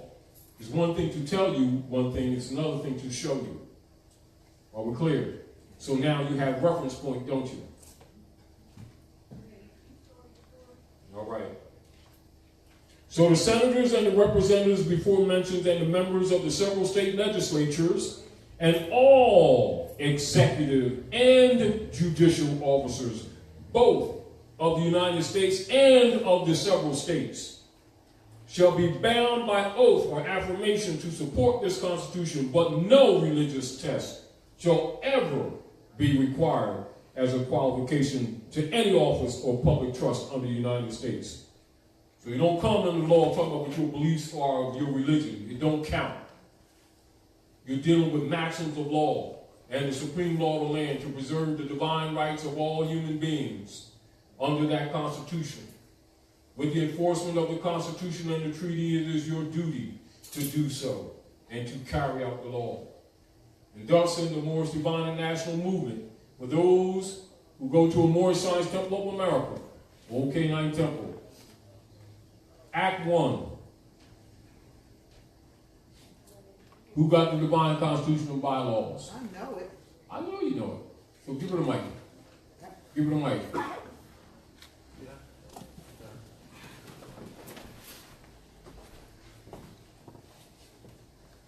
I want you to recognize how this information correlates. But as you can see, we're not promoting to you to believe what Durali said. We're showing you what he's referring you to. Read it. Moorish Holy Temple of Science, Divine Constitution and Bylaws, Act 1. The Grand Shiek and the Chairman of the Moorish Science Temple of America is in power to make law and enforce laws with the assistance of the Prophet and the grand body of the Moorish Science Temple of America, the Moorish Holy Temple of Science, Moorish Holy Temple of Science. The Assistant Grand Shiek is to assist the Grand Shiek in all affairs if he lives according to love, truth, peace, freedom, and justice. And it is known before the members of the Moorish Holy Temple of Science.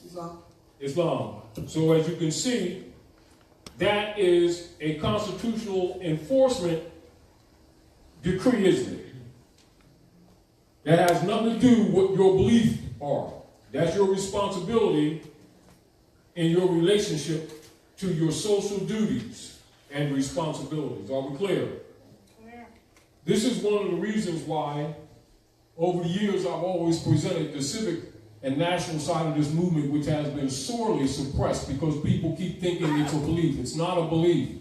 It's the restoration of your birthright for you to reclaim your lost estate. Your poverty that you've been suffering is totally artificial. Totally artificial. And yet our people was giving up their birthright for a job, not knowing that they're the wealthiest people on the planet. They've just been denied their lost estate. And they insist on being Negro, black, and colored, and then claiming abuse when they themselves were abusing themselves, and the Europeans feeding on them like vampires. So Durali said the Europeans are what? Living off your virtues. And so you need to understand certain things that he said and why he said that. But if someone doesn't expand on it in the overall spectrum of human endeavors, you may miss it. Are we clear? Yeah. So this book is shared with you to make you look at your lack of responsibility to yourselves. Don't accept what I'm telling you. Do some research and recognize that a lot of our abuses are our own fault. We have not taken responsibility and suffered greatly for it. So I'm informing you because when you know you're responsible, are we clear? And that's also why I read that chapter from the Bible. If you're doing business in a European's name, they refuse to be called by their own mothers and fathers' name, and they want to cry and march all over the place. They're looked at as being in disgrace. And they call it racism. The human species is the race. Yes. And the human family is divided into expanded families on the earth planet, and they're called nations and nationalities. And any person who refuses to honor their mothers and fathers and answer up to their nativity of their birth has no inheritance. That's how it works. That's how law works on the planet. Get used to it. And let's not feel sorry for ourselves. Let's start taking responsibility. And ignorance of this has not excused you. They've just been abusing you more and more and more. I want to sing, now that's the journals. I want to see if there's anything else in this particular issue that might assist you.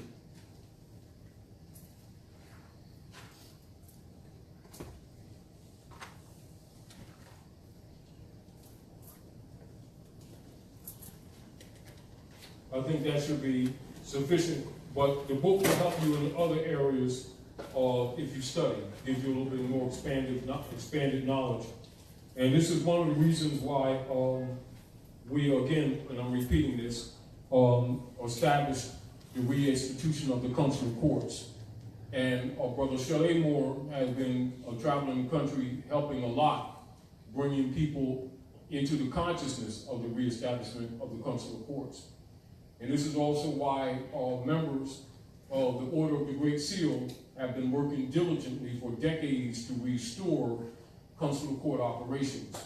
But then some of the greatest critics have been people who should have been enforcing this law, but have been depending on you not getting this information and creating even more schism within the Moorish movement by claiming Great Seal Moors were out of order, when actually we were enforcing the law, not placating or taking a passive position.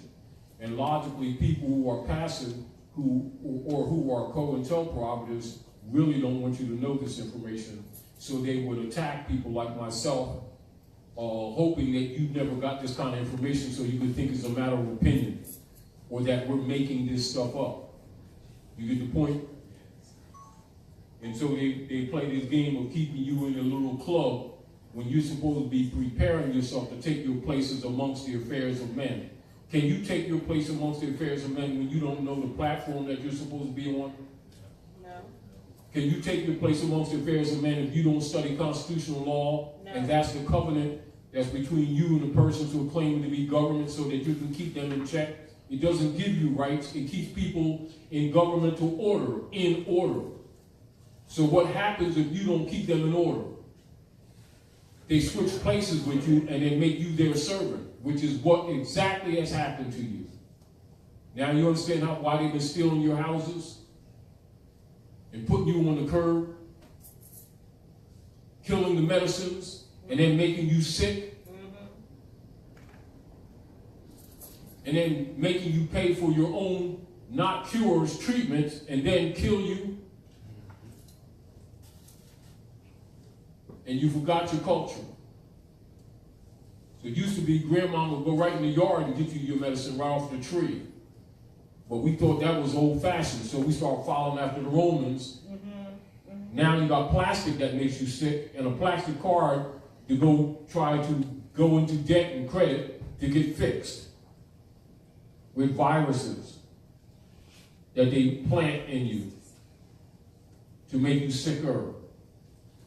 And they cure nothing. They're pathologists. They're making you sick, killing you off, draining all your resources, then claiming your land. Now that's fact, it's not an opinion. Drawley came to restore your right to your estate. This is why you must, what? Declare your nationality, your true religion, and claim your lost estate. Failure to do so, thinking that just because they're not making an issue that they don't care, they intend to kill you off. They're not passive even if you are. You can be passive if you want to, and you think this man ain't trying to kill you off. Well, you must understand that he's not playing. They're tearing up your families, putting the youth in jail as young as they can, and then the first thing they do as soon as they get them is stick a needle in their arm. And I guarantee you they're being planted.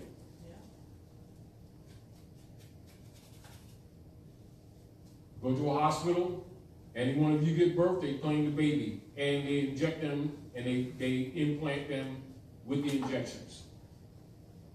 Baby can't sign for themselves, so they take the baby's foot, which means foundation, and put it on a certificate. It immediately goes to 55 Water Street, New York, and goes on the stock market. That's the bonds. That's the bondage.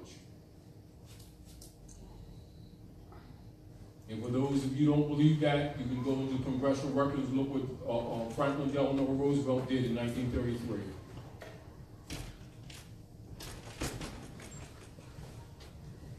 Those are facts. I'll be clear. Are there any questions about AA222141 now? Do you all understand that that relates to enforcement of Constitution and treaty law? Article 3, Section 2 of the Constitution for the United States. It is your duty and responsibility, those who are sheiks, grand sheiks, assistant grand sheiks, etc., chairman and moderators of the Moorish Divine National Movement that has many branches. It is important for them and it is their duty to enforce that Constitution and the treaties. Now you understand why Dwali registered the Moorish Temple of Science as a civic organization in 1925? For those of you who doubt that, look into the microfilm in the library, and it's in the microfilms in Cook County Library in Chicago, Illinois, and I went there and pulled up the microfilm myself, so I already know it's there. As well as you have it in your literature, in the book and the literature that's shared with you in the Moorish Science Temple of America, and Noble Drawley's declaration to all of the governors of the Moorish Science Temple of America and the Moorish Movement, the Moorish Divine National Movement, of which the Moorish Science Temple is a subdivisional branch, that everyone should have a copy. And that this information was to be taken to the hedges and the highways, delivered to the people, and they were supposed to maintain the communication with the people through the newspaper, and then this information was to be taken to the four corners of the world, to all nations. I don't have to tell you that that has not happened. You already know it. Because you're being informed of a lot of things that you probably never heard. And so you can see what happens to the last few generations, how they've been lost. Because they're mentally disconnected from the land. They don't know they're standing on their own land. They always think from a servitude, slave position, because that's how they're trained by their own leader guys and girls. Never heard of consular court, which is the proper venue in which our communications are to be made with the Europeans who are occupying Morocco. That the enforcement of the Constitution is also the enforcement of the treaties. And they together, conjoined, comprise the supreme law of the land. Do you need a lawyer for that, or do you need to study the Constitution and enforce it? Study. So it's the supreme law of the land. Does that mean any other law comes before it? No. So therefore, all courts, all the supreme and the inferior courts are bound to this principle. Are we clear?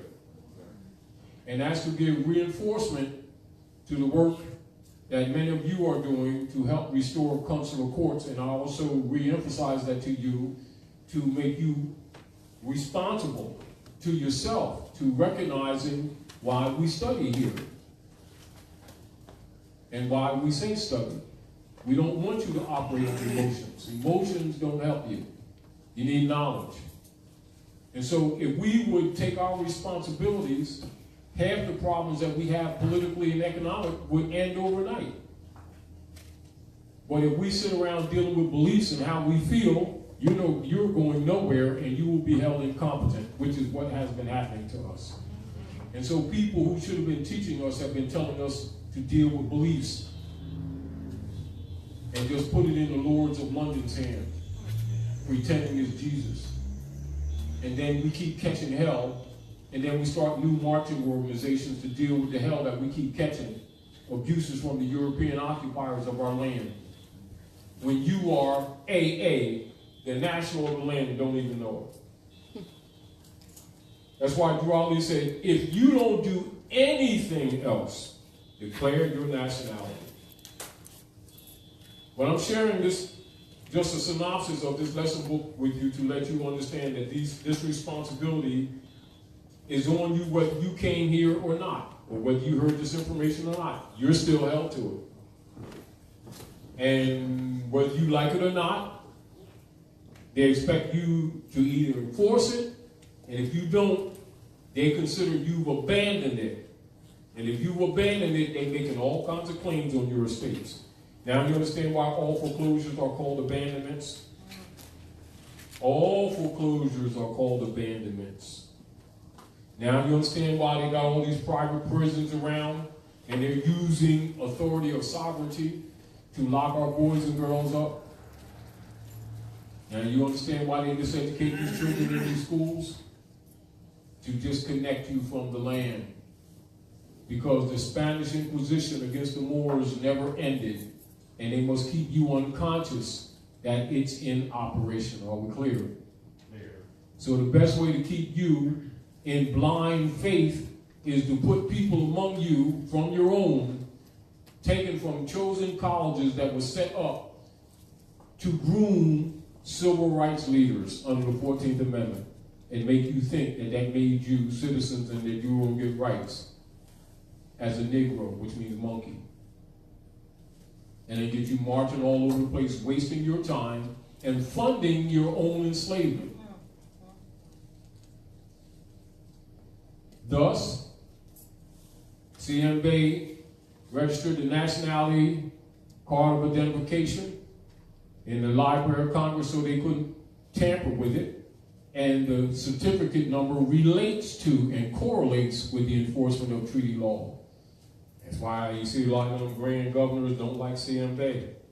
See, because once you look at these connections, you see that Europeans know this, congressmen know it, senators know it, presidents know it, your city council people know it, the mayors know it, and you have been in the dark, running around marching and praying behind Negro leaders that have been using the name of Jesus to keep you dark. Jesus was a Moabite. So was you. Same bloodline. Didn't even know yourself. He says, I'll come amongst my own and you receive them not. And you've been following them Romans, catching it. You see how you've been wasting your finance with these Negro groups? So I just wanted to show you, because we were talking earlier, myself and Dr. Naila, you know, what we would talk about today, and it dawned on me when that troll came on her phone talking about Roz couldn't use AA222141. And I say to you what you all have to say about that. When that's everybody's responsibility. Isn't it? Yes. Islam, Dr. Naila. Islam. We talked a little bit earlier, I guess last week, about the role, and you mentioned something tonight about the role of religion in subjugating the people, you know, sort of with the Christian Black codes and so forth and other things.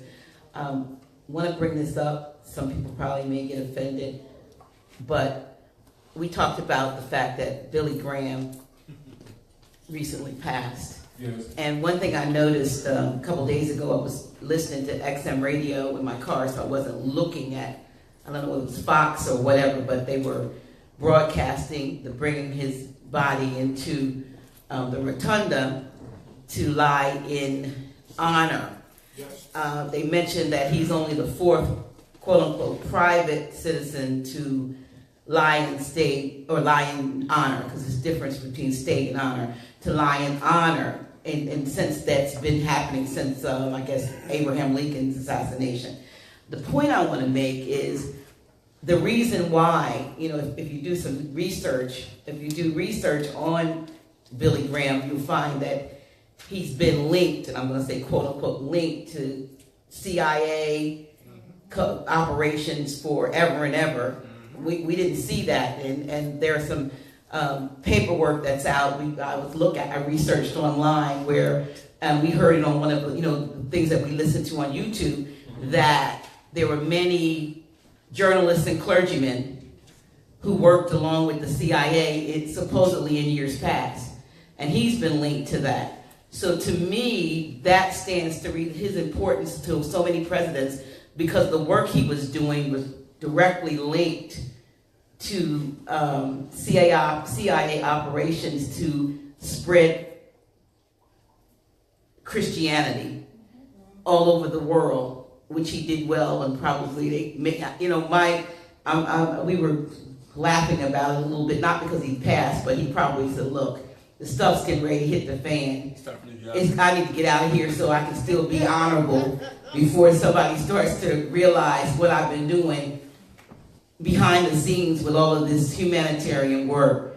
What appeared to be. What appeared to be. Yes. Now, this is what we must know. So now we're going to go again to what? Congressional records and the journals of the House of Representatives.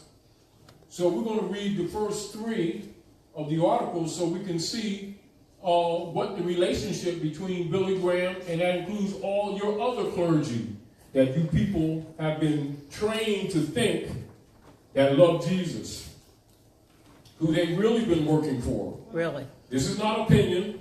Let's go to the record. So first we're going to go, and I want you all to note this. This is House of Representatives, Congressional record, the Senate.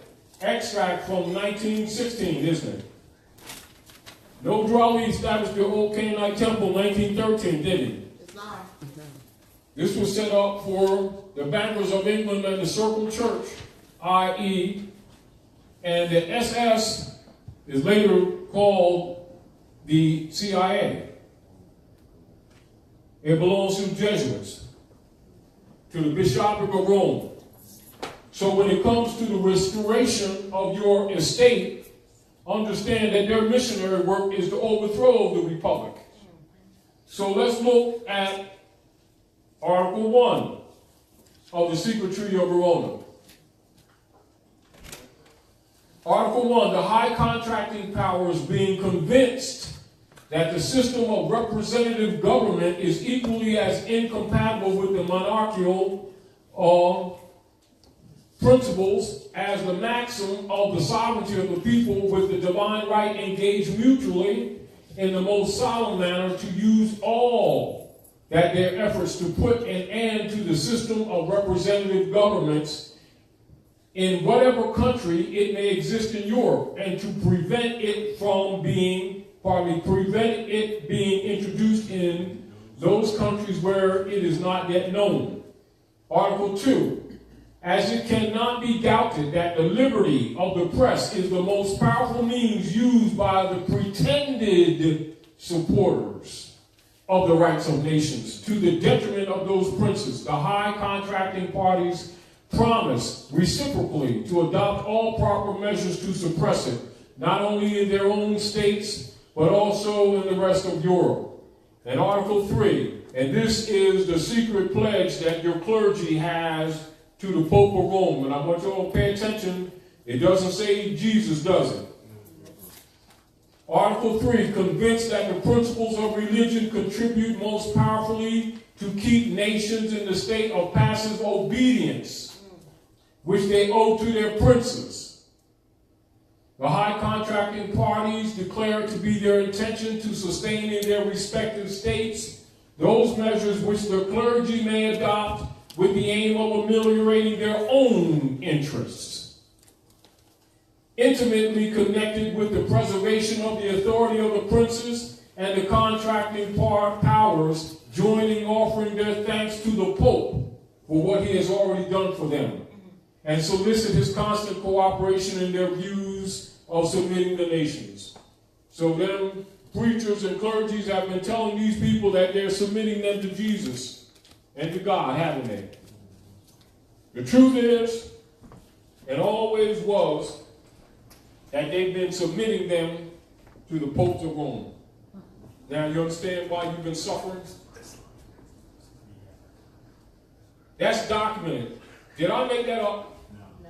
No. No Drawley make that up? No. The CMA make that up? No. Is that documented in the Congressional records? What happens to all those people keep saying, well, my cousin's a lawyer and a minister, and he didn't know this. They got the titles, though. They got the 501c3 agreements, too, with Lyndon Baines Johnson after they bumped Kennedy off, didn't they?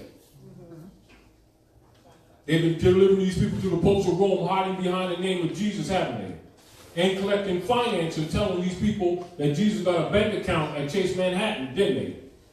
And they've been getting away with it for generations, haven't they? And who do the clergy have their allegiance to? The Pope. Does that say J-E-S-U-S? And then when we tell the people, they start saying, Todd, you guys made that up. You're getting the people in trouble. There's your congressional record. And everybody knows it, but people who don't read. And that's why they say, if you want to hide something from monkeys, put it in the bowl.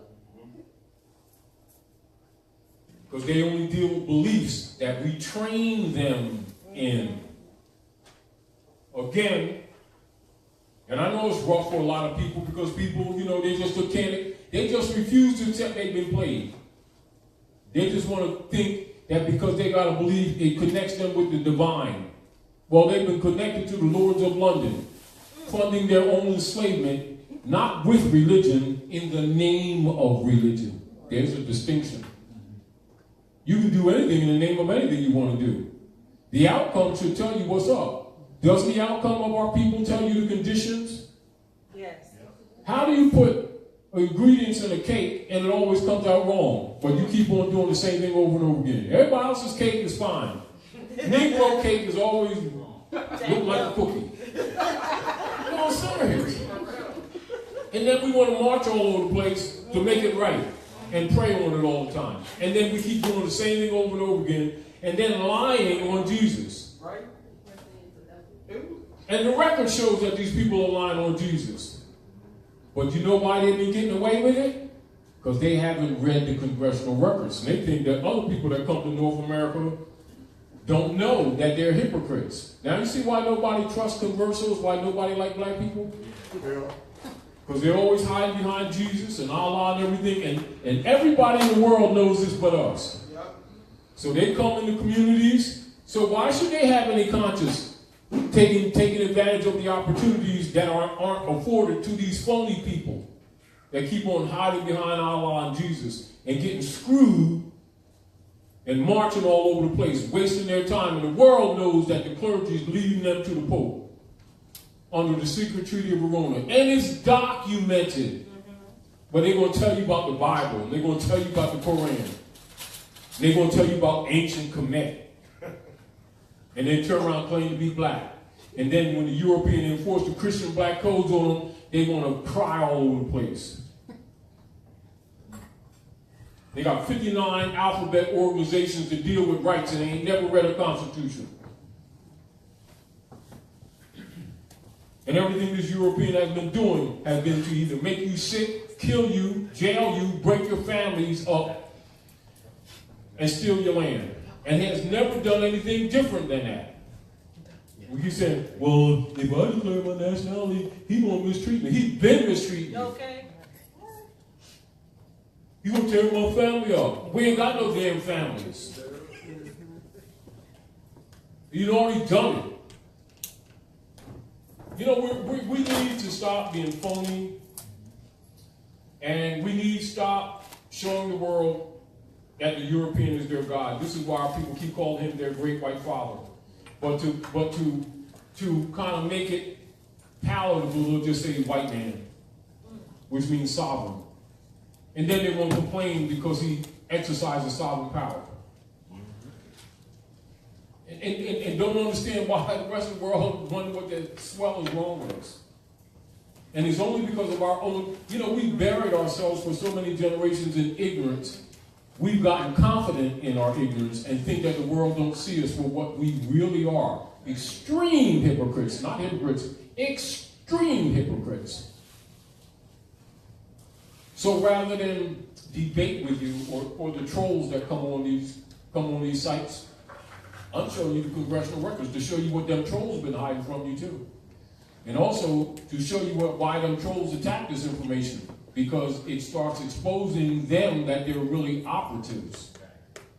But they figure if you don't find this information out, you get caught in that gray area and they can play with you and create the schism, keep you divided against each other. Well, they ain't real Moors. That's your bloodline. It's your pedigree. Can't be owned by anyone. It's unalienable. It is a birthright distinguished from a privilege or some legislation. The 14th Amendment is legislated in order to steal your birthright. Are we clear? Clear. Are there any other questions? I'll remind you all, abundance is here with abundant food too. So abundance, abundantly speaking. Can't put the camera on her because I'm here. Good. But anyway, I want to continue, and I want to make a point with you. If I actually had this on my hard drive, and I would have shown you some other things in relationship to this particular lesson book. So I'm going to just read some things from it in order to share with you some things that I hope that will be useful to you. All right. Now, when you're looking at the note that you see on the back of that debt note, it's not $1, it's a debt note. And you'll see that great seal with the eye of Allah separated from it. In your consciousness, that eye is attached, reattached. And so when you see that symbol Antigua. Antique. Well, that means down from the ancient ones. All right? And that is the symbol of civilization on Earth planet, which you see as a pyramid.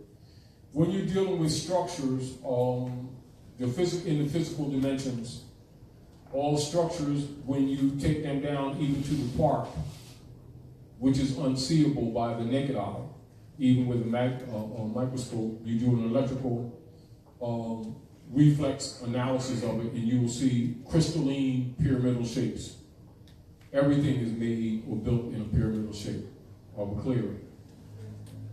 This is also why crystals have always been a part of ancient Asiatic culture.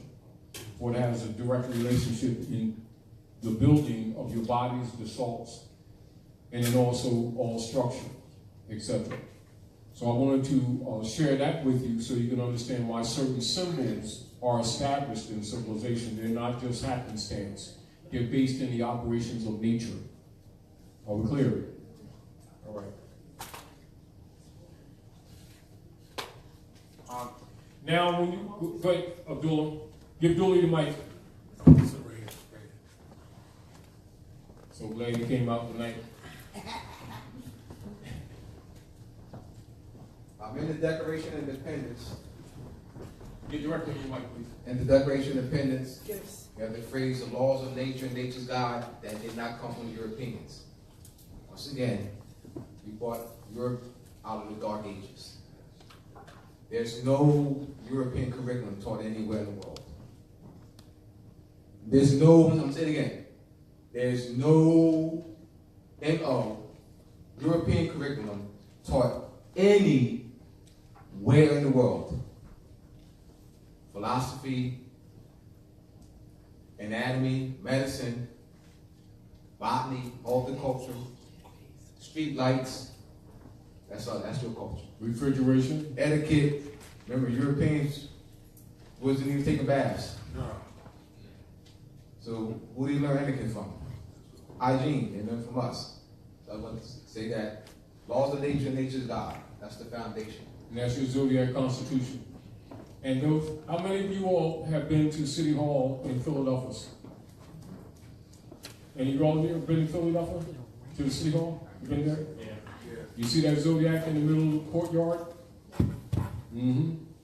People walk from the east gate to the west gate, from the north gate to the south gate, and walk right across that mound. And they actually make it a little mound too.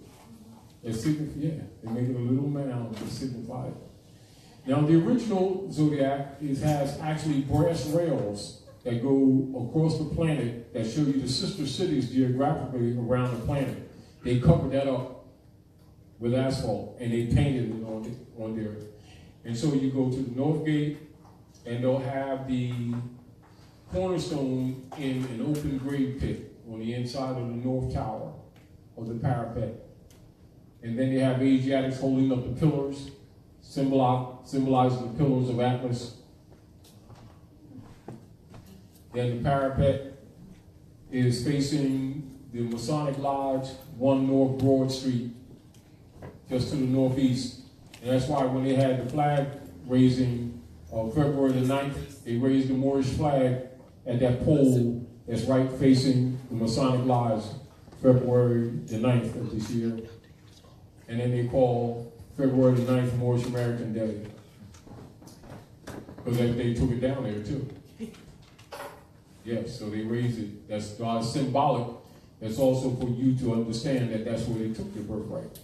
And so that symbolizes re-raising the cherry tree that George Washington chopped down. And George Washington closed that lodge right across the street from that city hall. Closed the lodge. When they closed the lodge, it's the Grand Master. That's why you see a symbol of George Washington with his hands like that saying, "Whoa," meaning Hiram ain't dead. They thought we was dead. We're buried in the north, dark north, but we ain't dead. That's why Noble Ali said they might slow me down, but they can't stop me. They thought because they got rid of them, they're going to stop. But as you can see, when you study the world in other countries, not just here in North America, the Moorish Divine National Movement is the most powerful grassroots movement operating on the world today. Because nationality is the order of the day. And you see even Europeans of middle class adopting the philosophy or the restoration of the republic, because they lost their birthright too. The deal of it is that the heirs of the estate need to be clear on what the Moorish movement is about, not just emotionally attached. Logically, out of honor and integrity, because of the great works of the Prophet Noble Ali, any person that has any integrity will definitely respect the work that he's done. However, many people don't comprehend the depth of the work that he's done, the seriousness of the work. You don't have to believe in him. Study what he said. Islam. Because it's for the restoration of your lost estate. And the Europeans, particularly the corrupt Europeans that have set up the democracy platform in 1861, since March the 27th of 1861, have been hell-bent on stealing your estate, liquidating your estate, and then killing you off. That's a fact. That's not an opinion. That's a fact. And all of your sicknesses, 90% of all sicknesses, if there's anybody sick in North America, 90% of it is artificially constructed. And that's not an opinion. If you got people in your family that's sick, and anybody that's passed their form under cancer, guarantee you it's biological warfare. You might take 1 or 1% of anyone that's sick that got sick from some natural cause. All the rest of the sicknesses, over 90 to 99%, is artificially germ warfare set forth by the military complex operating at North America under the guise of the United States democracy order. And that's a fact. Islam. And part of it, a lot of it is mental. Yes. It is the power of suggestion that's placed in the person. That too, yes. And it's vibratory, it's vibration, tone, vibration, etc. Also to heal is that. Colors, tone, vibration. Absolutely. Again, but understand, and I'm saying this seriously, while that is true, the direct sickness, yes, it's supported by the mental, yes, but they have direct attack by biological warfare, So this is why military operators of the United States Service Corporation and its membership who have been pretending to be a country, and logically, by people not knowing a background, actually themselves keep calling it a country. In law, they have converted their state at that time. They don't know that that's how it operates. You know, and for those of you who may not comprehend some of these things, understand that the principle of operations of the members of the Kyplos, Knights of Columbus, Ku Klux Klan, Fool Society, and others, etc., and the different secret orders that set up by Rome, if you look into, for your own research, of your different organizational companies that are part of the colonies, the English colonies operating here, they changed the state republics, and most of that was done in the 30s and 40s. And so instead of you seeing the republic orders like Delaware State Republic, you'll see them say State of Delaware. Then when you say State of Delaware, you've actually put yourself in the middle of the ocean under pirate law. And then they say that you agreed to that. And then they abuse you as pirates. And this is the principle upon which they bring the maritime admiralty piracy onto the land under a false jurisdiction. Are we clear? Clear. And this is how they operate on the Cetus Trusts and the Global Estate Trust set up by the Popes of Rome after the fall of the Red House. All of these things are correlated, and you must understand them. And this is not unlike Tam, when we were talking earlier, when we were talking about the zip exempt. Yes. And making the distinction between when we say don't abbreviate. The abbreviations that were set forth by the kingship oligarchy pretending to be Congress and Senate right now, when they actually quit in 1861 and they set up a private order. This is why later on they set up like the state of New Jersey, state of Pennsylvania, and you don't see state republics or state commonwealth. It's a totally separate jurisdiction of private order of the Jesuit order under the Circle Church, Knights Templars in London, Westminster. And you're actually putting yourself in a foreign jurisdiction, and when you agree to that and you repeat that, you're reinforcing the fraud jurisdiction. So therefore, when you try to make claims of right on your property and rights, they say that you waived your rights. And then they put a lawyer on people when the lawyers are not supposed to be holding no offices in the United States. That's how that takes place. This is why, you know, people think that we're being picky. We tell them, stop abbreviating. Yes. Stop saying state of Delaware. It's a foreign jurisdiction.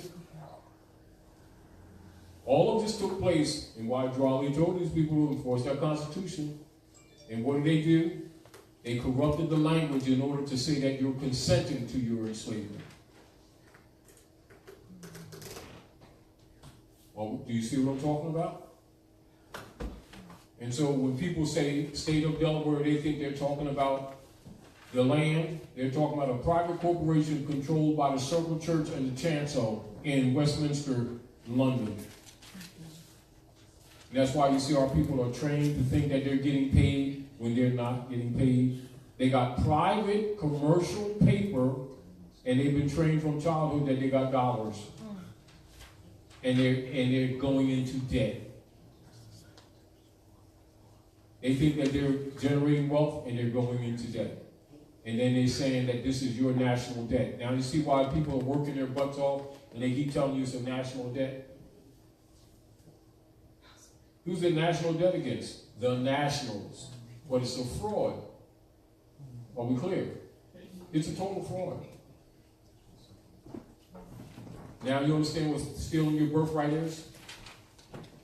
And our people who think that this Moorish movement has nothing to do with them, it has everything to do with you. It is the real politics of the planet. Not just of North America, but of the planet. And if you, the heirs of the estate, will not step up and enforce the law, you will be subject to all of the problems that have been generated under a color of law, under a color of authority, under a color of office, and initiated against people who claim to be people of color to your detriment. And then they want to kill you off before you figure this out. Because they know when you figure this out, you're going to be mad as hell. Particularly when you find out that your so-called black leader girls and guys have been a party to this all the time. And in secret, they've been taken to the mountaintop. And the mountaintop is that great seal pyramid that you see on the back. And they've been made to see the truth of the history. That's why you see the eye at the top. And in Masonry, they call that Muhammad's Mountain. And anybody that's got any power position at North America, in secret, got a Moorish fez. They dress them in jewels in all of their lodges. They named them after Moabite women. All Masonic lodges all across the planet is named after have Moorish names. And that's the truth. And even J. Edgar Hoover, who set up the COINTELPRO operations to suppress these people and to infiltrate all so-called black organizations, got a Moorish fez. And all their presidents, too. And all your Negro marching leader guys and girls do, too. Where's yours? See the deal? A lot of times I don't wear my fez because I don't want people to be intimidated. Because I'm down there, I like to be in the field with the people. You know what I mean? So don't think I don't wear my fez because I don't want to. It's, you know, I wear it on special occasions. Because I don't want to get dirty all the time. But on a serious tip, you know, because I'm in the field, I like to be down with people. And I don't want them to be preoccupied with how I look. True. You know, thinking, oh, well, this grand cheeky guy, he's a mirror. No, Taj guy with cheap sneaks. That's just doing my job like everyone else is supposed to be doing. And liberating our people. That's my interest, liberating our people. I don't need a title. My mother sent me. You know. And my missionary work is liberation of our people. Like Il Malik said, by all means necessary. But all you need is truth. We got the biggest weapon in the world. It's called truth. Wow. And all you got to do is share it with people who've been cheated from it. And then show them so that they themselves can see it for themselves, so that they can make an intelligent choice on their own. Follow no one, listen to everything, and study and contradict everything with the intent of testing it for truth. And when you find it to be true, keep it for yourself. Study all things and keep that which is good. All right? Are there any other questions? But again, yes. No, there's probably been some. I don't know if any will pop up here. Wait, give her a mic. Can you readdress the proper way to write your All right. address? Yes. Now, and remember, it's not yours. This is one of the things that we want to emphasize to people is stop saying my driver's license, my birth certificate, my marriage certificate, my social security card. None of them are yours. Those are all bank bonds belonging to the Order of the Jesuits, operated through the Circle Church in London, through the Knights of Templars. Are we clear? And its operators are, put it this way, what you must be clear on, you must be very clear on this. When you hear the Circle Church and the Chancel, you're talking about the bankers who are operating at North America and the attorneys who are claiming to be attorneys and lawyers of the Lawyers Guild Communist Party, which is their mother order, with the missionary work of overthrowing the republic that you see in Article 1, and to steal your birthright, which is why they do not teach children of the original Article of Amendment 13 with its 20 sections, which is also referred to as the Nobility Clause in the Constitution, where the attorneys and attorneys of the Bar Association cannot hold an office in the United States. And everyone that's operating now are attorneys because they turned over the government. Are we clear? This is where your problem is. They do not represent you. They represent the Circle Church under the secret treaty of Verona. That's why the country is broke, and that's why you're broke. Because you didn't put them in check. Are we clear? There. But if they get you running around marching all over the place talking about racism, you're off the mark, aren't you? And you're not dealing with the issue. Then when you try to enforce your rights, then you go get one of them barristers and lawyers thinking that they're going to help you in your rights, and they're the ones that have been stealing them. They themselves, and write this down so you get this very clear. The Lawyers Guild operating in North America and in the Western Hemisphere, i.e. the ABS, the American Bar Association, and the bankers are actually partners. And they themselves comprise the Circle Church. And therefore they're in your face and you don't see them. And this is how it's worked so well. And when you hire them, you give up your birthright. That's what they're in business for. To steal your birthright and to look innocent. You ever notice that anybody who hires a lawyer, they never pull out a constitutional treaty? They be talking about rights and never pull out a constitutional treaty because they're enemies to it. They're there to rob you. They're there to overthrow the Constitution. There it is right there in your Article 1. Then they drain you of all your resources, and after they drain you of your resources, then you lose the case. I hired a lawyer and I gave him $2,000, and he's been going on for 3 years. And guess what? They're an officer of that private court that they're taking you to. They are an officer of that court. And their allegiance is to the barristers' union of the court, not to you. All they did was deliver you. That's called leave. Go look it up in the Black's Law Dictionary. That means all they're obligated to do is deliver you there and they can leave you. In other words, they're dressed up bounty hunters with suits and ties and serve you up. Are we clear? Now, the Drawley set up the old Canaanite Temple and the Moorish Science Temple of America to take care of the corporate business for the Moorish Temple of Science. And the moderators and chairmen and the grand chiefs and assistant grand chiefs put in place to make law. That was their job when Eisenhower shut down the consular court. It was their job to reinforce the law. Did he put them in position for that? Yes. How many of them you hear talk about Drawley and teach civics?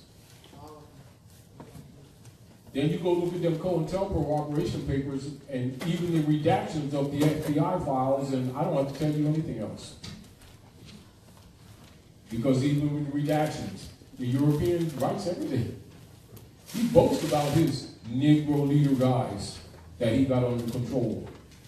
He even tells you in Executive Order 11490 that they are operating for central and federal. They don't even hide it. Because they know these people don't read. That's why them persons don't like Taj Guy, because I don't play with them. Oh, you ain't with us, huh? No, I'm not. No. And, well, you can't wear that fez. My mom gave me that. It's my birthright. You can't be a Grand Chief. I'm Grand Chief and a Mirror of the Great Seal. Registered. I don't know about them. They can make all kinds of claims they want to make. I don't need titles. I do the work. Islam. That's how you guys cap them. I'll bet you I'll liberate more people than they ever liberated. You can take all of them and put them in a package together, and I've liberated more people than all of them put together with their friends. Just ask anybody around the world, not just in this country. Thank you, trolls. Any other questions? Well, we're just going to go back over what Sister Tamara asked you, if you could, so that everybody knows the proper Yes. way of putting a Yes, I'm statement gonna show you in something. a I'm gonna show you location. something. This is what's happening. This is called organic. You can also call it truth and falsehood, right? Truth, false.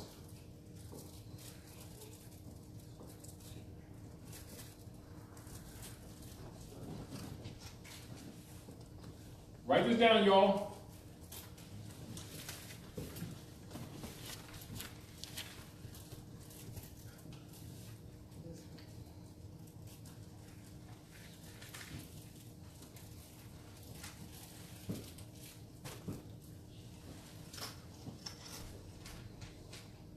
Got that?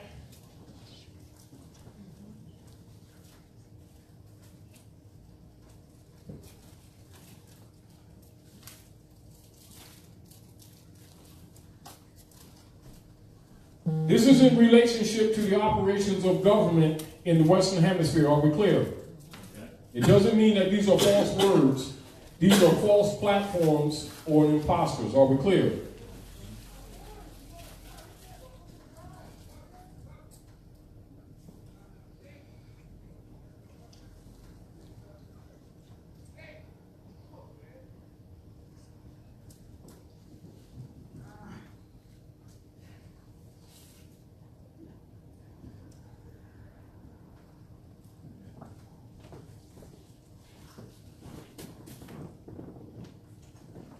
Even though this is connotative, the slave is connotative there.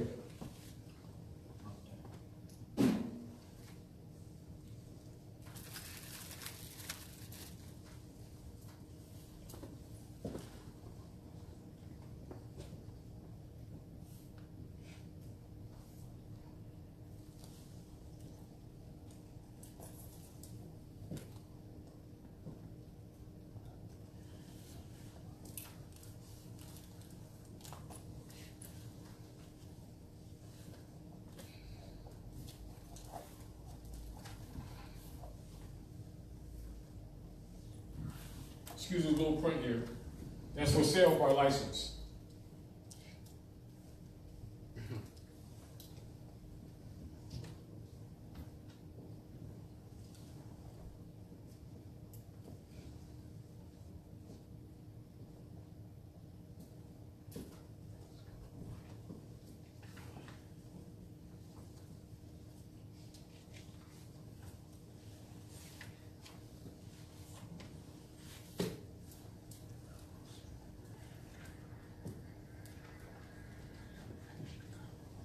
That's just as an example. So when y'all Can you read them, so in say again. case they can't see it on camera, can you read one versus the other? Oh, now understand that these words themselves are not false. This is relationship to the platform of government operating here at North America and what's being presented to you and what they've been operating in relationship to you, distinguished from what should be by right and by law. Under the Republic, this is operative. Under the U.S. democracy, this is operative. They both exist on the land. This is the basis upon which how they steal your birthright. I could extend these comparatives, but this just gives you an immediate comprehension of what not to claim, what to reject. Don't let them put this on you, because when they say these words and you don't refute it, they consider that you're under that jurisdiction. Are we clear? Which is why they've trained you under here so they can say that you've agreed to your enslavement. Are we clear? The operations of government at North America, Northwestern Mexico, as Masonically referred to as the North Gate. And the Europeans and Masons and Shriners claim to be the keepers of the North Gate. Are we clear?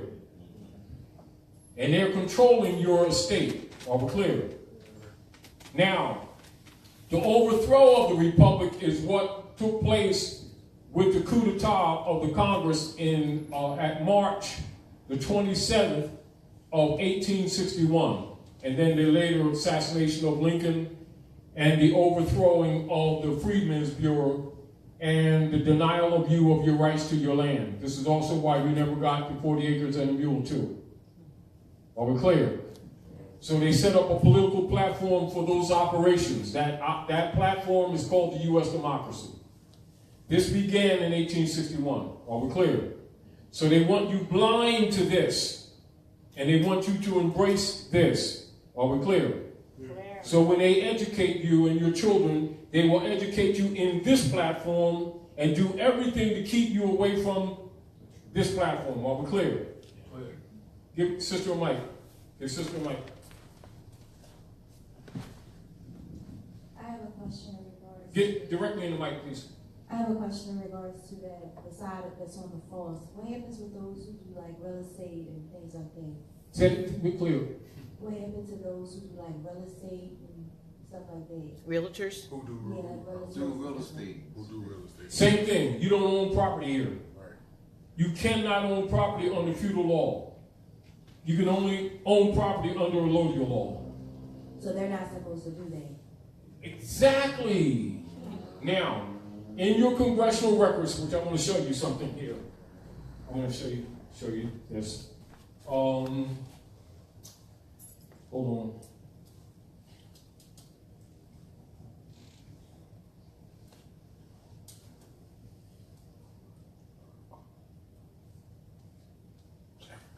Now, this is House of Representatives again. This is also to show you that all politicians know this. So do all your congressmen, the people, the mayors, the persons or city council people, etc. All know this, and all have been raping you. All of them are guilty. All of them are guilty, including your marching Negro leaders. And see that? United States Congressional Records? Huh? You see this? Yeah. And you find this information on the flash drive that Dr. Nail be giving to people. This is on here. Now let's look at this. Now keep in mind, when did Noble Raleigh set up the old Canaanite temple, y'all? 1913. 1913. So let's go into this. Let's look at this first paragraph. We're not going to read the whole thing. This is a Representative James Tropicant Jr., Representative of Ohio, addressing the House. Mr. Speaker, we're now here in chapter 11. Members of Congress are official trustees, so that means they're dealing with an estate, doesn't it? That's right. All right? Presiding over the greatest reorganization of any bankrupt entity in world history, the U.S. government. Does it say country or does it say entity? Entity. So an entity is not the country, is it? No. It's a private corporation, but they've been telling you it's a nation, haven't they? Yes. This is Congressional Records. We are setting forth hopefully a blueprint for our future. There are some who say it was a coroner's report that will lead to our demise. It is an established fact that the United States federal government has been dissolved by the Emergency Banking Act, March 9, 1933, 48 Statute 1 Public Law 89-719 declared by President Roosevelt being bankrupt and insolvent. House Joint Resolution 192, 73rd Congress in session, June the 5th of 1933, joint resolution to suspend the gold standard and abrogate the gold clause, dissolve the sovereign authority of the United States and the official capacities of all United States governmental officers, and departments, and is further evidence that the United States federal government exists today in name only. So they're imposters, aren't they? Yeah. Aren't they? Yeah. But it didn't begin in 33. It began in 1861 when the Congress adjourned sine die. They dissolved it then. It's just that people start waking up, and so they admit to this. And this is where people start talking about, because it ain't no gold coins, and therefore, and because it ain't no money, and the UCCs, and I'm going to authenticate the birth certificate and stuff, and get my peanut butter sandwiches back. No, you ain't getting crack. They're insolvent, they're a fraud, and those who keep promoting them is a fraud. Hold on, I'm going to show you something else. Hold your thought.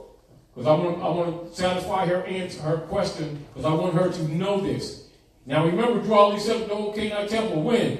1913. All right, now in relationship to these two sides, these columns that you see right here, right?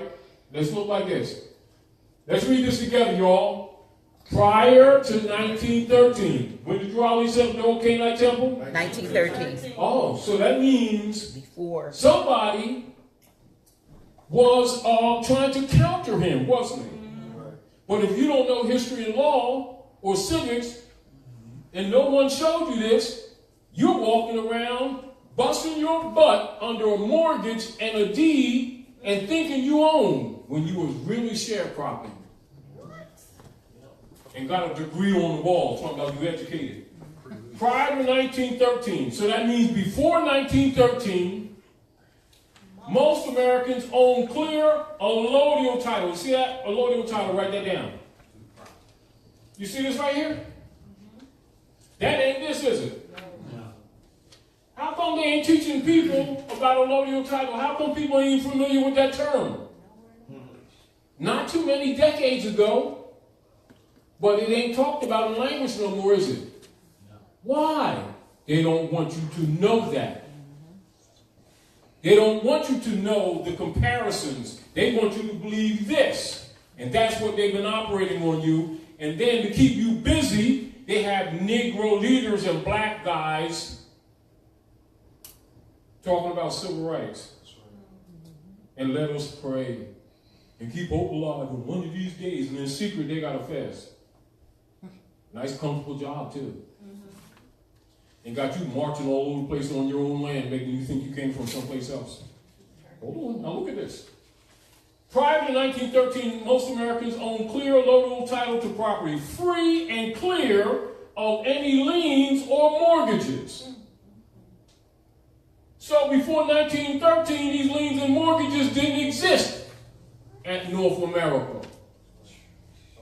Until the Federal Reserve Act of 1913 hypothecated all property within the United States to the Board of Governors of the Federal Reserve. They sold you. These congressmen sold you and they got bonds on you. That's what that birth certificate is, the marriage certificate and the driver's license, and all of them are bank bonds. They give them different names to make you think they're different tax systems. They're selling you your rights back. And their bonds and mortgages, dead pledges. Hold on. To the Board of Governors of the Federal Reserve, in which the trustees, the stockholders, they're stockholders. And all the instruments you got that you think is lawful are stock bonds. And you've been miseducated. And they've been selling your babies while they're taken care of by you. That's what hypothecated means. They didn't physically remove their bodies. They made bonds on them, and they're selling you on the market anyway without moving your body.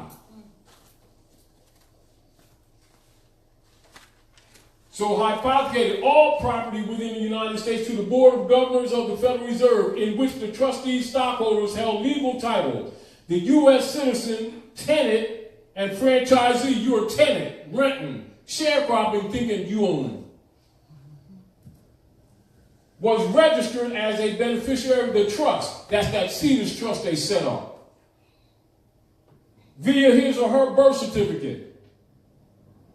In 1933, the federal United States hypothecated all of the present and future properties, assets, and labor of their subjects, the 14th Amendment U.S. citizen to the Federal Reserve. Now you see why they got them black marching leaders to get you to be Negroes under the 14th Amendment, making you think that you're a U.S. citizen, got benefits, and they're selling you.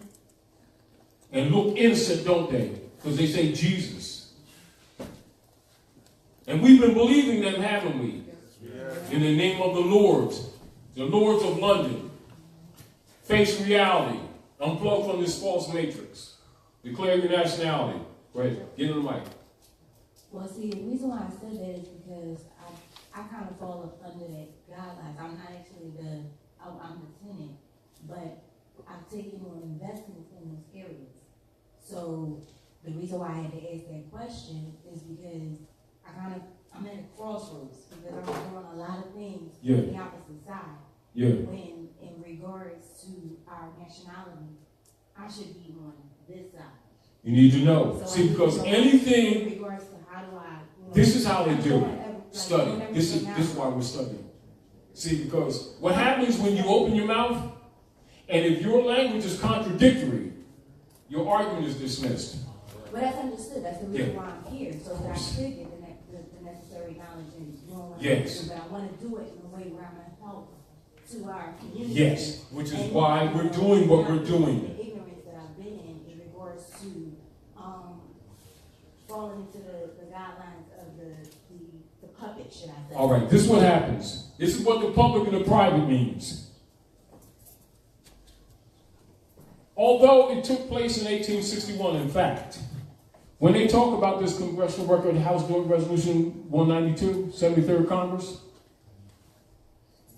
they had to make language to fit it. This is where you get the state of Delaware, distinguished from Delaware State Republic.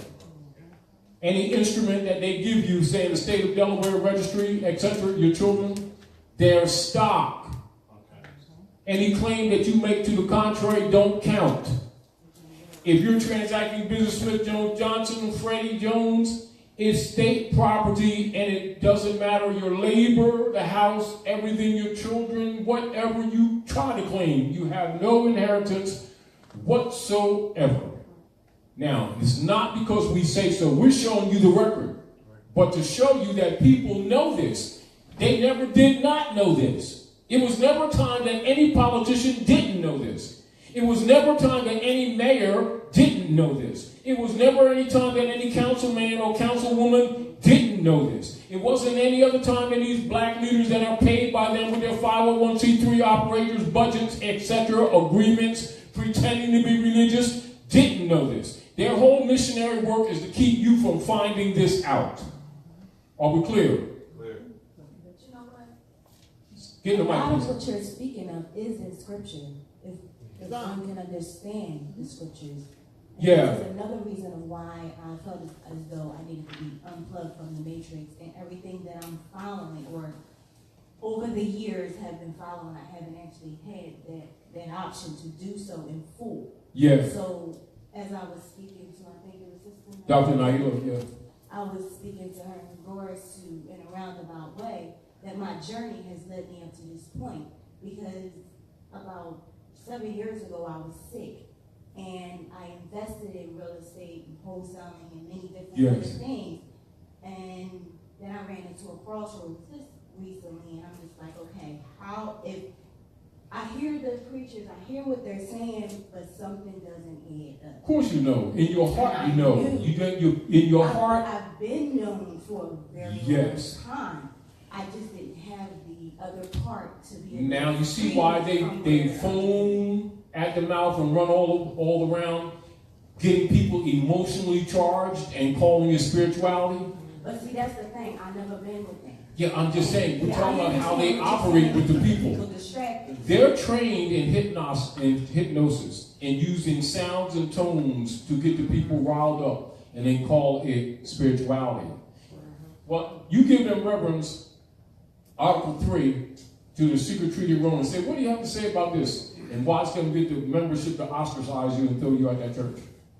Because you just caught them. They work for Rome. Always did.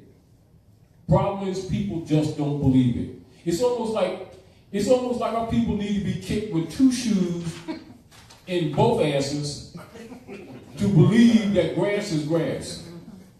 And that brown stuff on the lawn ain't peanut butter. Somebody's walking their dog. I'm serious. Our people will argue you down about what they own. They don't know the difference between real property and real estate. I've always known that we did not own anything. Like I said, I didn't know now. that part. But let's look at this. I want to also bring this point to the point.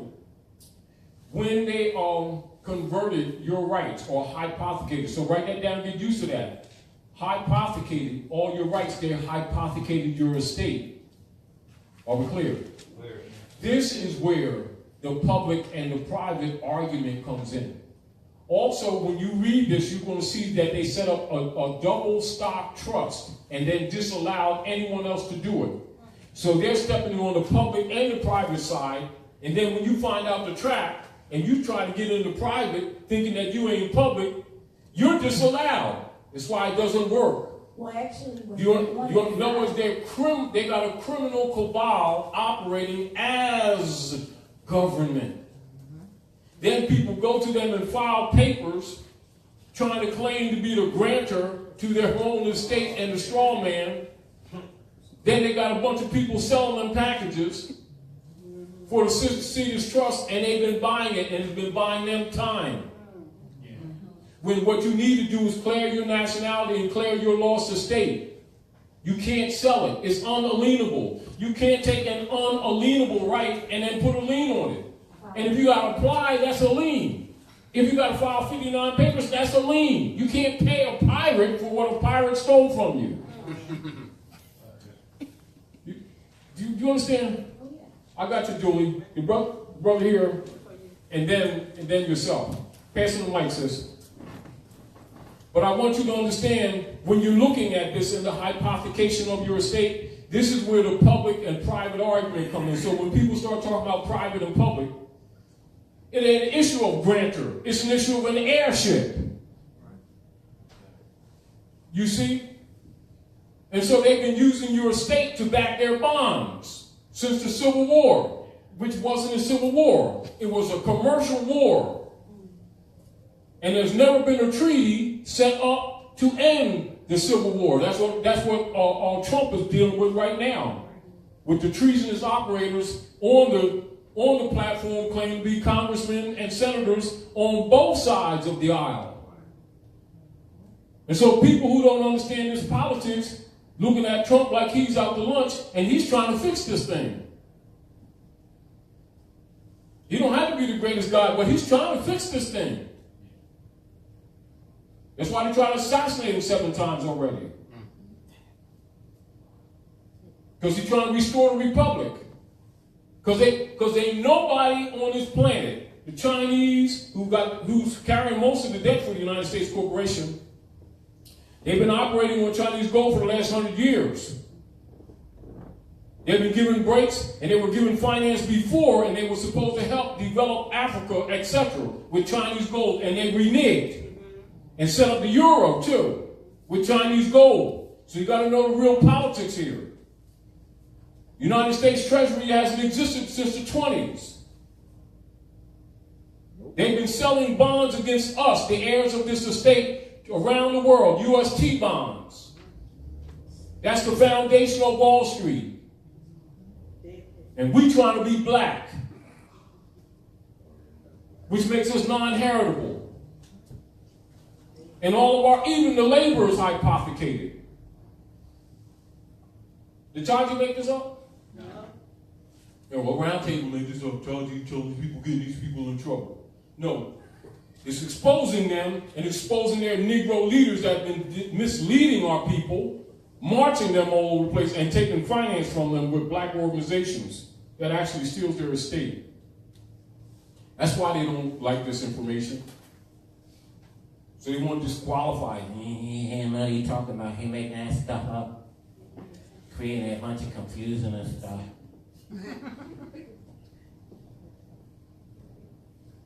No, they work for Rome. They've been working for Rome. And see, now that Rome's being exposed, he's going to sacrifice them. That's what they're really scared about. Give brother the mic, and then after you get to Julie, go ahead, good brother. Directly in the mic. Oh no, I just wanted to speak about definition of mortgage, or the etymology of mortgage. Yes, thank you. So mortgage now, late 14th century, mortgage, conveyance of property as security for a loan or agreement. From Old French mortgage, 13th century, mortgage, literally dead pledge, replaced in modern French by hypothèque, from mort, dead. See mortal adjective, pledge. So called because the deal dies either when the debt is paid or when payment fails. Old French mort is from vulgar Latin, mortus, dead. From Latin, mortus, with 2 U's. Past participle of mori, to die. From Proto-Indo-European root mer, to rub away or harm. Also to die, and forming words referring to death and to being subject to death. The F restored in English based off Latin. Now, see why persons are called black are called similar to mortus, dead in the view of the law? Not just that, so since 1913, all of their rights have died, haven't they? By legislation. Not by the law, divine right, not by truth and fact, but artificial legislation by foreign operatives pretending to be government and hypothecated all of their rights, their estates, and had these people working for generations thinking that they were what? Owning property. And I just thought it was funny because it says hypothecated in the document, and then also in the definition of mortgage, it says the root of the word comes from French hypothecate. Yeah. So I just thought that was crazy, or funny, or divine. And so what that means, stealing people's stuff, making claims on it without actually possessing it. So they've been selling bonds on your estate, and now they call them derivatives. And now none of the nation states will buy their derivatives, and so their economics and their platform is collapsing. That's what the reset that everybody keeps talking about is really all about. And how many of these people running around calling themselves Negroes and black even got an idea that it's all based on us? Think it has nothing to do with you. And then all these people running around selling packages talking about public, private, and you need to know the difference. Well, if they ain't told you this, they ain't told you the truth. There's a difference between what? Rights and privileges. Rights are unalienable. You don't have to apply for them, you have to claim them. It's called adverse claim, a rebuttal. They claimed you black, you better make it a public statement that you're not. They denationalized you, you better declare your nationality. They hypothecate your estate, you better create a trust and put your stuff in trust. They give you a mortgage in the deed, you better convert it to a allodial title back to where it should be. Your failure to do so, they bonding it and it's on the market. And so are you, and so is your labor. That's in the record. The point that I'm making to you, even when, like when we opened up and I went into Isaiah 65 in the Bible, that's why I went into that. These people think that they can transact business in Roman names and claim an estate. It ain't gonna happen. That's why the European put his family names on our people in the first place, to disinherit you. And they read that book and talk about they so spiritual. They don't know that book, and they're not a part of that book. They just going through a routine of paying Reverend Jones to keep him taking Susie, who sings with the choir, to the Bahamas every year with Jesus' half, while they feel self-righteous about themselves selling pig dinners in the name of the Lord and getting sick. Well, that's in that book. Why they don't read that part? They don't read that part, do they? No, and they lost their birthright and don't see themselves. That's why I opened up with that. Also, this is the deal. Notice that everything I went to Congressional records to show you that all politicians all know this. Why is this not common conversation in these communities with people to keep talking about their rights and their abuses? But yet they got NACP, someone else's P on me, everything else, 99 acronym organizations, and ain't never one of them dealt with the issue, what's really happening to these people. They're there to keep you diverted from this information. And every organization concerning our people is infiltrated, which is why every time we expose this information, immediately some black Negro troll will immediately be right on top of it, working for them Romans. See, but I showed you the record, so they can't say it's Taji guys. See, Taji guy creating all that confusion. He shouldn't be wearing a vest. He ain't more. You understand? Great, Abdullah. Or Islam. Islam. 1095 to 1235 was the Crusades. That mission was to dismantle the political union, or the caliphates in Europe and other parts of the world. Now, Drew Ali established the Old Kenai Temple in 1913 to restore those political body politics. Yes. Now, what Taj is saying, I know it's daunting. Some people who are listening, it's like, man, this is a lot of information. Well, what do I do? And all right, well, this is what Great Seal was established for. The problem is that we're doing individual fights.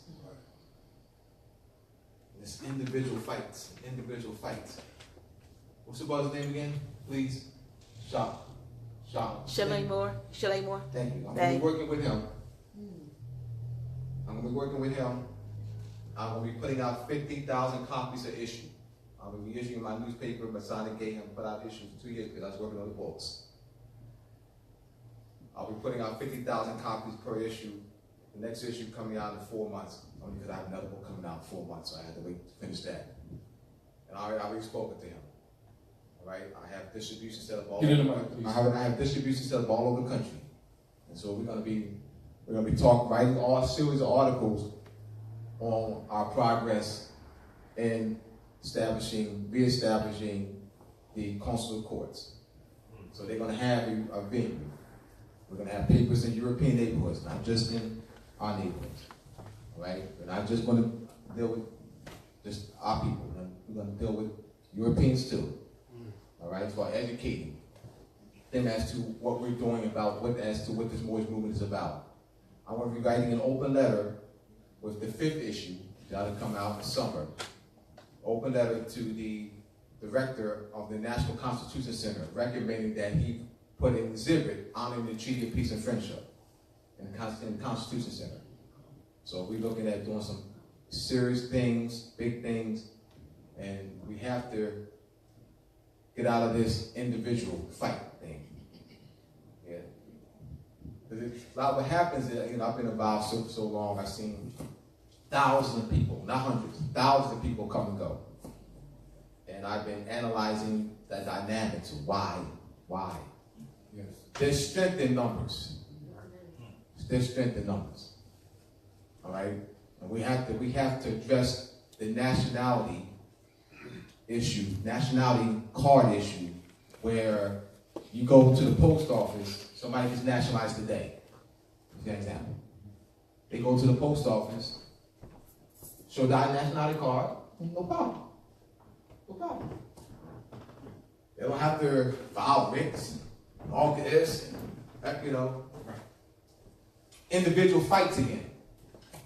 So what happen is that we'll have your individual fight, and then now they accept your nationality card, but then they won't accept his. But then he has to go through the same thing. We got to kill that. It should be show your nationality card. Yes. And go right in. And that's their obligation. Show your nationality card and go right in. All right? So we're going to work to doing that. All right? I yield the floor. Peace. Thank you, Abdul. And again, I want to give a shout out to Brother Chalet Moore and Sister Light Tajiri for their constant work around the country and working on this platform for the restoration of the consular court. I want to give a shout out to Sister Delilah for helping construct the questions on the restoration of the consular court. I want to give a shout out to Brother Seton Ra and Sabrina for helping in the work of restoring consular court. But I wanted to show you all the groundwork for the necessity of its restoration. That's why I showed you the lesson book 14 to show you that platform should have been in place. And then I made the relationship to the Act 1 of the Divine Constitutional Bylaws of the Moorish Science Temple of America, which will counter the trolls coming from temples who are criticizing us for establishing this information to you, so that those operatives can't fool you, and your community leader girls and leader guys can't fool you, and the council people can't fool you, and the mayors can't fool you, and the sheriffs can't fool you and act like they don't know what their obligations are. They've been operating on the concept that you don't know, Moorish civic relations concepts. That's what they're operating on. And because the ignorance has been so widespread and ingrained, they've been getting away with it and having some people think that when they nationalize that they're in trouble, when actually you're enforcing the law. You just didn't know that these people are lawless. You're not out of the law. They are. They are de facto. Are we clear? So I'm going to read this again, then I want you to go into that. This is where you're supposed to be. The republic distinguished from the U.S. democracy. Allodial distinguished from feudal, which is operating here. De jure distinguished from de facto. Free distinguished from slave. Rights distinguished from privileges for sale by license. Unalienable distinguished from mortgages and liens. And as you can see from the documents I've shown you from congressional records, that I've backed up everything that I've said.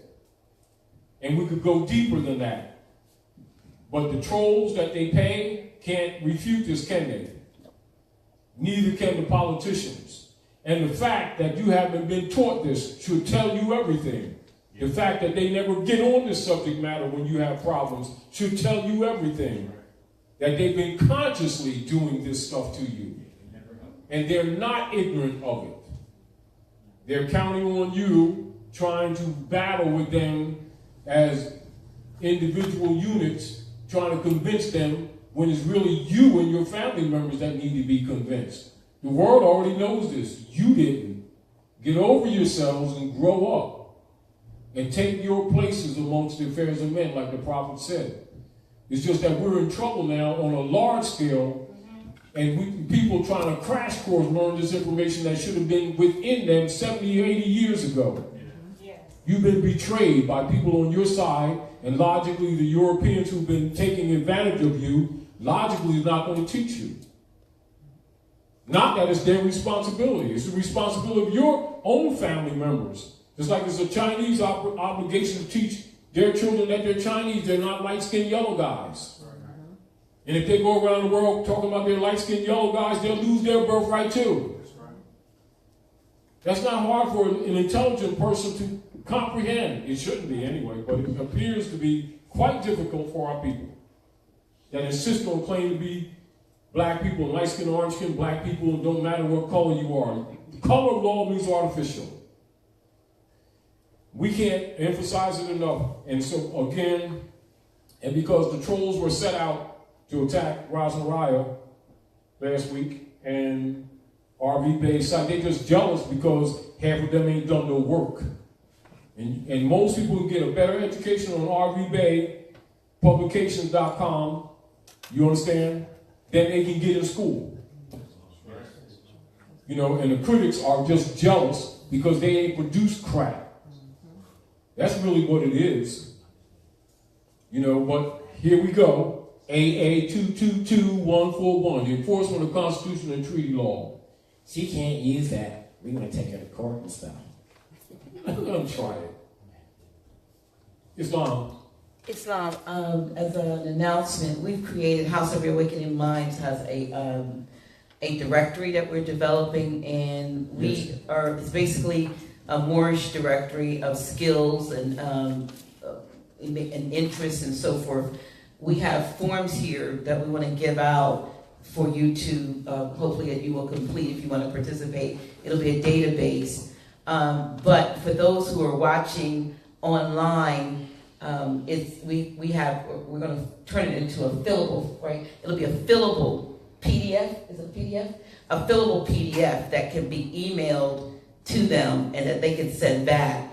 The end result will assist in some of what we're talking about, because now we'll start to, and we hope we can do this all across the globe, kind of know who we are, what we're working with, skill bank, and what we can contribute to the nation. So those of you who are here tonight will actually give you a hard copy. It is really in its first iteration. We'll probably make some revisions to it, but it's going to be turned into a fillable PDF that we will gladly send to those of you who are out there in other places, so that you can be part of this. Because just because we have these small distances, it never stopped us before trying to go around the globe. So why don't we just connect on that level? Exactly. A lot of people are talking about unifying, and this is a way. Yes, and the deal, one of the major things too that I really want everyone to comprehend, because people think that because they belong to different schools of thought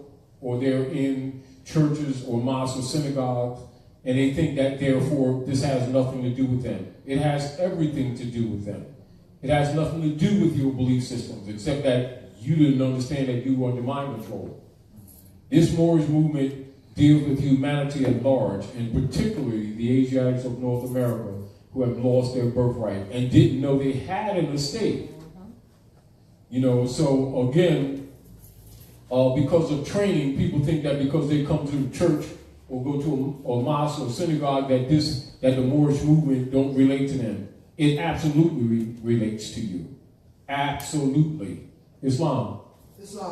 I just want to encourage everyone to examine the questionnaire for the restoration of the consular court. You can get it at fezprovinceregency.org, and I believe, do you have it on the it's on the flash drive. On the flash drive. I'm encouraging everyone. We were looking for a petty jury, which means 12 jurors, and a grand jury is 24. But we're encouraging everyone because it's transformative. It's not just about something that you can reply to, but it transforms your consciousness from knowing how it is a divine and national movement. Yes. It's not just a national or just divine. It's and divine remember, and repeat, it's a divine and national movement that adopted a religious affidavit in 1928 to establish government and to preserve your estates. That's why Noble Drew Ali set up a trust with the Moorish Temple of Science and told you to put all your houses and all your property under the Moorish Divine National Movement. The COINTELPRO operatives made sure that didn't work, which is why all these people have been losing their homes. Are we clear? So I want to remind you, and this is another reason why CM Bey did the work that he did, because the movement was infiltrated. And if you're not active, you're going to lose. Are we clear? Anyone who's not active on the issue of nationality and birthright, they've considered that you've left the field of battle. And that you've left the field of battle, you've abandoned your estate. And so by default, you've lost all right of claim. And Europeans, through their bankers, which is the Circle Church and the barratry operations, that's why all of their barratry operations are presented in courts, which are really private trading venues under the 14th Amendment. And then when someone has a legal argument, the barristers will put you under Title 42, which is 14th Amendment, then they can dismiss it, give you 200 notes for death or something like that, and then call it a day. And take your bodies and steal the organs, and you be wondering why certain persons called black don't have no rights. They can choke you on the street, nothing occurs. They stomp people in the ground, nothing occurs. And if they do, they're only in jail for a couple months to satisfy the public so they don't burn houses down. Because black people don't have rights, because it's not part of the human family. And then you're off the platform, which is the enforcement of the Constitution and treaties. You see the point? Because the treaties were between Morocco, the Moroccan Empire, and the United States Trading Company. And when you don't declare your nationality, you can't use those as a defense. This is why a lot of Europeans, I'm going to get to you, Dooley. This is why a lot of Europeans in their different sovereignty groups that they call sovereignty groups, and understand that sovereign citizen is BS. It's an oxymoron. Yeah. It is an absolute oxymoron. That's why you see a lot of Europeans misrepresenting the Moorish movement, trying to claim Moors as sovereign citizens, which is BS. We're nationals of the land.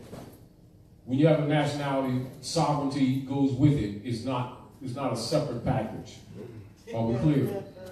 What they've been doing under the secret treaty of Verona is overthrowing sovereign governments. They've been going to and fro the earth, devouring nations. That's the missionary work of the U.S. democracy, which is a war machine of the Jesuits. That's a fact. It's not an opinion. And when you come under this platform, they automatically hypothecate everything you own, even your labor and your children. That's why they've been going in people's houses, stealing their babies with no court order. They don't need it. They're already declared public property. They're already bonded on the stock market. And then we sit around and talk about what our beliefs are that they control. We need to get over ourselves and grow up. And again, we're going to make sure that this book and also lesson 2 will be available to you. We're going to work on that and update you. But again, when you see the trolls that come out, and that's before because we published this stuff before the internet was popular. You know what I mean? But I also knew how the CIA works, and I know how that most of these black leaders and ministers and persons that are leading our people are actually agents with federal and central. But I also know that the people wouldn't believe you if you told them that. It's almost like the people need to get their butts kicked. They need pain to learn. It's almost like, because they deal with belief so much, and they deal with people who look important that ride around Mercedes and got chandelier places and stuff, and $3,000 suits, and they think that these persons are legitimately operating for you. So unfortunately, we got to be almost kicked into the ground before we get active. But we're in a dangerous position now because the Europeans have been liquidating our estates, and right now they're trying to convert their private debt seriously onto us. However, when you see the politics of Russia and China and other nation states rejecting the U.S. dollar, what they call the petrodollar, all of that has to do with this Moorish Divine National Movement, the restoration of this estate. Because by robbing our estate, that allowed them to get to everybody else. And now that they're collapsing other nation states, now they see what Drew Ali was talking about. And now it's becoming the world issue. However, you're first in line because you're the direct heirs. And so whereas the rest of the world is starting to become active, we should be at the front of the line. And we're dragging up the rear. And it's unfortunate, but that we're still breathing and we can still talk and communicate. That means that we can get some work done. Islam, go ahead, Brother Abdullah. Islam, I just want to directly in the mic, please. What I've learned over the years is people are parrots. They say National Divine Movement. Like a parrot. I can have a parrot here. A parrot can say National Divine Movement. I mean, they can. They can say National Divine Movement. I want to make sure people are clear. I want to make sure people are clear on what divine is. So we're not parrots saying National Divine Movement. All right? You have what's called the Laws of Tahuti, DJEHUTY, or DJEHWTY, or Tahuti, DTEHUTI, or Jew. The modern Jew, Jew, this modern is all same variation. We have the law you have called universal laws: mentalism, correspondence, gender, cause and effect, polarity, rhythm, duality, or opposite. Now there is a book called Temple of Man. You have the study of anatomy, which is an ancient study. And our ancestors, what we did was we understood that the human body, the measurements of the human body in proportion based on 5, which is a rational number, 1.618, called the golden section, golden mean, yes. All right? Understanding that by proportion is in proportion to the measurement of the universe. Yes. Swallowed de Lubitz in the book called Temple and Man. He was a physicist. He measured the temple, the statue of Abu Simba, and he discovered with his measurements that the fingernails, fingers, you have the nose, eyelids, and so forth, was the measurement to the portion of the universe, the measurement of arc, radius, circumference, diameter of Earth, Moon, Sun, Saturn, Mercury, so forth. Yes. Our ancestors, what we did was we preserved the measurements of the universe in the measurement of statue and the layout of cities. So that's called metrology. Metrology deals with long distance measures. So you would have, say, a temple over here, right? And a temple right here. The measurement would be the distance of the sun, or in miles, the distance, the radius of the sun, or circumference of the sun, or arc, or radius of the sun, so forth. Yeah. So it wasn't just arbitrarily placed. This is I'm talking masonry. I'm talking divinity. It's the same thing. Religion, talking religion. So it's called the Canon Law. There's a book called by William Sterling. The Canon. That's the main title. The Canon by William Sterling. So when you get that book, the Canon, and also Temple Man by Swallow Lubitz. All right? This is divinity. This is divinity. You spell that name? Temple and Temple, Temple. So I meant the author. I can swallow this. You can just Google by name. You can Google the name of the book. It'll come up. And when you're dealing with Google isonomy, Temple and Man, and then also the Canon. Yes. The Canon by William Sterling. All right. Gematria. Yeah. Each letter, either be quote unquote Hebrew letter, all right, quote unquote Greek letter, it's a number. God, that's a number. Jesus, number. Allah, number. Buddha, number. Mary, John, Joseph, those are numbers. Those are numbers. Exactly. And those numbers are products of mathematical equation that deals with the distance of the universe. Exactly. Radius, arc, diameter, of Earth, Moon, Sun, Saturn, so forth. Our ancestors are all that. Our ancestors are all of that in the bag of chips. You know what? I would lay my body on the ground and let my ancestors walk on me. Come on now. There you go, brother. Yeah. Go ahead, Julie. That's why I love this brother. He studies. I remember years ago, Julie has a degree in sociology stuff. And I remember they was preparing Julie for the ministry. Yeah, at the community church out there in East Camden. Yeah, because he was so intelligent and studied and everything. Julie came to the round table. I sent him back to his minister with, I think, about 7 questions. Within a couple weeks, Julie, you see the way he talks right now? He's been that way since '93. He put on his Teflon skates and never stopped. Never stopped. Me and Julie just come to my house, and these belt bags here, I need some handles. Talk to me till morning, and studying, going to the library and getting books and studying for years and years and years and years and years. And I thought I was a bookworm.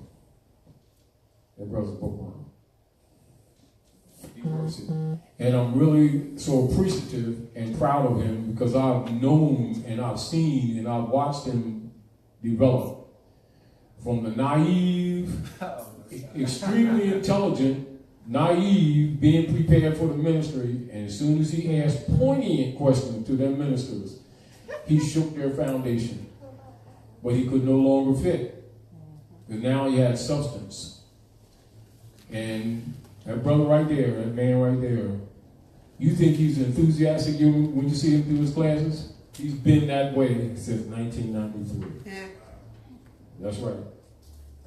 And Julie said, because I prepared these lessons for my children, he said, you need to share that with the public. And that's when we started doing that with the public. AA222141. Give him a hand, y'all. And like I said to you before, and I say it to you now, you know, you all see his literature there, and he got about 4 books coming out this year. Yes, I do. Do you know how much of that is a reward for me?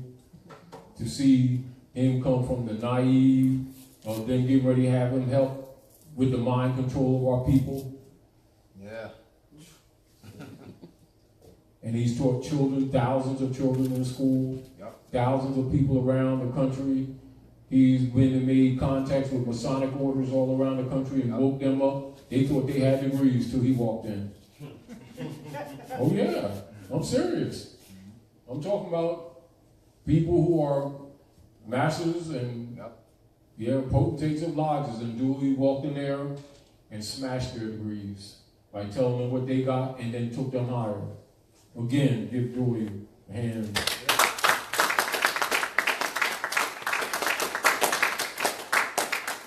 And he's always busy. And of course, I'm busy, but I'm always going to take the time to acknowledge him because I appreciate him because he didn't sell out. You know, just like years ago, they offered me thousands of notes to publish these books and to modify them. As a matter of fact, a down payment of $250,000. No, I'm not for sale. And we publish these from the desktop. And I'm still wearing cheap sneaks because I'm not for sale. And I appreciate that, brother, because he's been made And I'm not offers, for sale. and he's not for sale. $1 million can't buy me. You 10 got million that right. can't buy me. $1 billion And the can't way buy that me. enthusiasm that you see right there, I've watched it over years.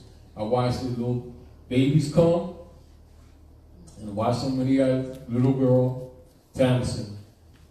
And you talk about a jewel in love. When Julie with Tamsin, the world disappears. And I love that too, you know, and she loves that too. And that's my personal, that's, you know, I can't express the reward of watching him and watching that, and it never died. As a matter of fact, you know, people be telling me, hey, man, how come you don't ever get tired? I ain't gonna never get tired. But look at that brother right there. If I go anywhere on this planet or another planet with someone representing the honor of the Moorish Divine and National Movement, if I chose anybody on this planet, it would be that brother right there. Because he is just as sincere can be. He's so sincere that it burns people, which makes it even better. Because that means he got the light of the sun in him. Thank you again, brother. I'm thanking you. Keep up the good work. If I stop today, I don't even have to worry about it. And Julie got this. Any other questions? Anyway, we want to thank you all for coming out to the House of Reawakening Minds. Especially in this weather. Yeah, especially in this weather. I mean, like it's like wild out there, but you all came out. And to our little mothers here, and remember, no matter how young you are, you still are mother. Because that's the real culture. Yep. And the real deal is that if the women don't have it, we can't fix this thing. Nope. And that's not just a lightweight idea. But I particularly want you all to understand that from nativity, to be born, comes nationality. And any man, woman, or child who refuse to confess their own have no right to any inheritances. And this is what has happened to us. And so the divine rule is honor your mothers and your fathers, that your days may be longer upon the earthland, which the Lord thy God has given thee. And this is all about your lost estate. And the prophet Nobudrawi came to restore to you your lost estate and tell you the truth about your names, your nationality, and the truth of your religion. And I trust that we've done some things to help, and I hope you have a comprehension of what we presented to you, and that we've given you some tools that you can expand on your own, not following anyone, being yourself, and getting together with other people with free and allodial thinking minds and build and make up for a lot of things that have been lost to you for the generations before you who have sold out. Don't sell yourselves out. Understand? Do not sell yourselves out, for you are the heirs to the world's largest estate. Islam. One other thing, this was in the announcement that went out, the text message. Some of you are on the text message list, but just for those listening who might come to visit and those who are here, we effective immediately, Grand Shiek will be stealing paperwork on the first and third Fridays from 5:30 p.m. to 6 p.m. before class. He's not going to be doing after class. When class ends, he's going to get the chance to leave and not stay here till midnight, so I can leave too. Islam. All right. Peace, y'all. And again, give Bundes a hand for hooking us up.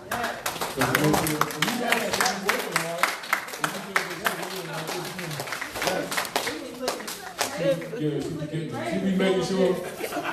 be making sure we together. Because she She already know they poisoning us. So she be tired and she be working hard, but she comes out to make sure that we got good food. And just like man eats not by bread alone, man don't just nourish his body with wisdom either. So we need some good food. Thank you for that, Abundance. Give her a hand too. All right, now, Dr. Naila. Yes. The thing that I want to make them aware of, you know, when I do lesson book 14A1, which is the other half that I've held out for all these years, I held it out because I already knew this time would come, and also to counter some of the operatives on our side of the nation. So I'll make sure that y'all have this, because the complete other part will be issued from the House of Reawakening Minds. All right, so be looking for that. We'll have that in hard copy. As well as flash drive. Now, anyone who wants the flash drives, see Dr. Naila. If you're here, go ahead.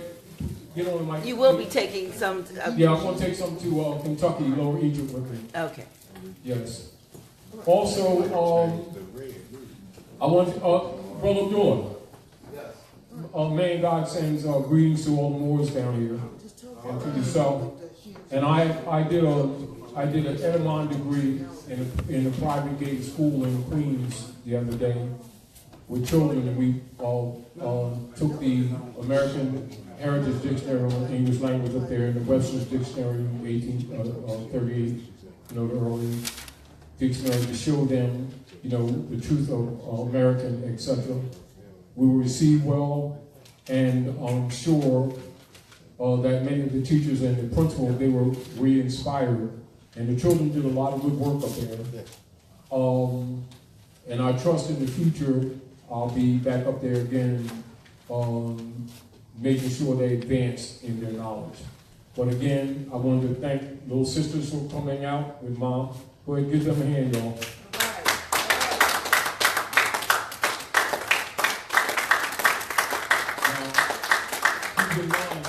Because you're going to have to teach your friends, you know, because they pretty much think they got it going on. But as you all can tell, we don't have to convince you that it's clear that our people have been miseducated. You know, but we don't want you to believe it. We want you to know it. And we don't want you to follow anyone. We want you to be liberated. Make that very clear. All right? All right, so we're going to try to make sure that you have the tools that you need to advance, and that you don't grow up into the world and produce children and have them belong to the corporate state not knowing it. Are we clear? Clear. All right, and I think we got a clearer understanding of public and private. Mm-hmm. And when you really comprehend this, then you can see a lot of people are taking advantage of people who really don't know all of the history. And they think that you can buy with some package sovereignty. It can't be bought. It's unalienable, which means it cannot be sold or transferred to another. Therefore, how do you apply for something that is a divine right? You must claim it. You must be it. Like the Prophet Ali says, be yourself, Lord. Stop trying to be somebody else. Islam and peace. Thank you, Tam, for the great work that you're doing in the background and the great assistance that you've been doing. Sis has been in the background a lot of times, helping on so many fronts. And I'm going up here, because I want you on the mic. Yeah, come up this way. Come up this way. Because I want them to know what we're talking about. Go ahead, Dr. Naima. Tell a little bit about the sacrifices the sister's making. She'd be making work in the background. Well, also, she'd be helping Julie, too. This is a brainchild. But you already know how to say, behind every good man is a good woman. And it don't mean that you got to be a maid. It means what women do anyway, because women make things work. And I want to give her a hand for her great work and her great sacrifices in the background. Give her a hand, y'all. Really appreciate the work that Karen is doing. She's helping me a lot. Yes. A lot with what's going on here in the House of Reawakening Minds. And I think we talked about it the other day, and she said, I know my purpose. And she's just what she said. And she said to be in the background and to support. I mean, she's degreed up, but she's humble too. You know, yes. And, you know, people should be given credit for the work. Absolutely, absolutely. And remember this, freedom is everybody's job. So don't think because we share this information and we sacrifice our personal time to try to share information with you that other people lock away from you and get paid to do it too, which is why they don't like us. However, understand that this responsibility belongs to all of us because the birthright belongs to all of us. Are we clear? And I do honestly feel that it is fair for me to say, even with the few documents that we've shown you, that we need not be naive about thinking that people didn't know this information, you know, in politics.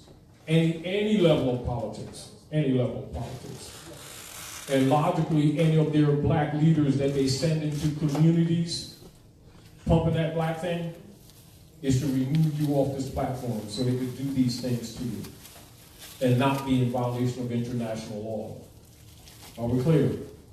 So remember this. Our prophet Noah said, help me in my great missionary work to bring my people back into the constitutional fold of government, enforcing our Constitution for the United States of America.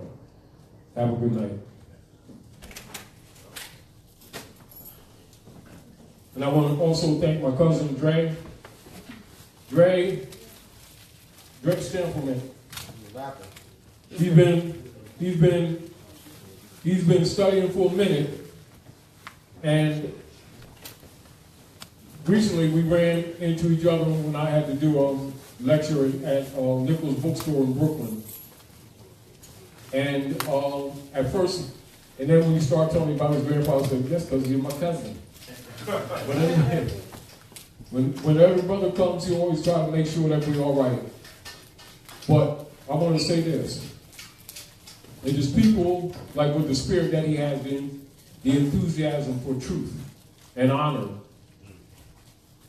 When you see that coming, you already know that those are the people that the great spirits send to really do the battle in honor. And the interesting thing is, I'm not saying because he's my cousin, I'm just saying because I see that spirit in him, you know. And if you can get people to come into the movement and really comprehend that this belongs to them, this is not ours, it belongs to them. That's the concept that we want all of you to have, so that you can take up the mantle of truth for yourself, for the generations that come before you, and for the generations that come after you. That the children don't have the struggle that we have. What good is it to be in the struggle if you have no marks of achievement in that struggle that you can measure? And again, I want to say one more thing when Abdullah presented to you the metrology principles of the layout of the planet and your major temples around the world. This is why all of your mounds around the world are laid out at nova points. And all of your major nova points on the earth, the European usually tears down buildings and put either military bases there or golf courses to keep you away from them. Are we clear? So understand, when they talk about those tools that are used to measure the earth measure, and the spiritual geometry, etc., those are sometimes referred to as Jesus' carpenter's tools. And when they say Jesus was a carpenter, and he wrought with Joseph and others, they're actually talking allegorical about the tools of the universe. Are we clear? Clear. Again, good night. Have a good one. Peace.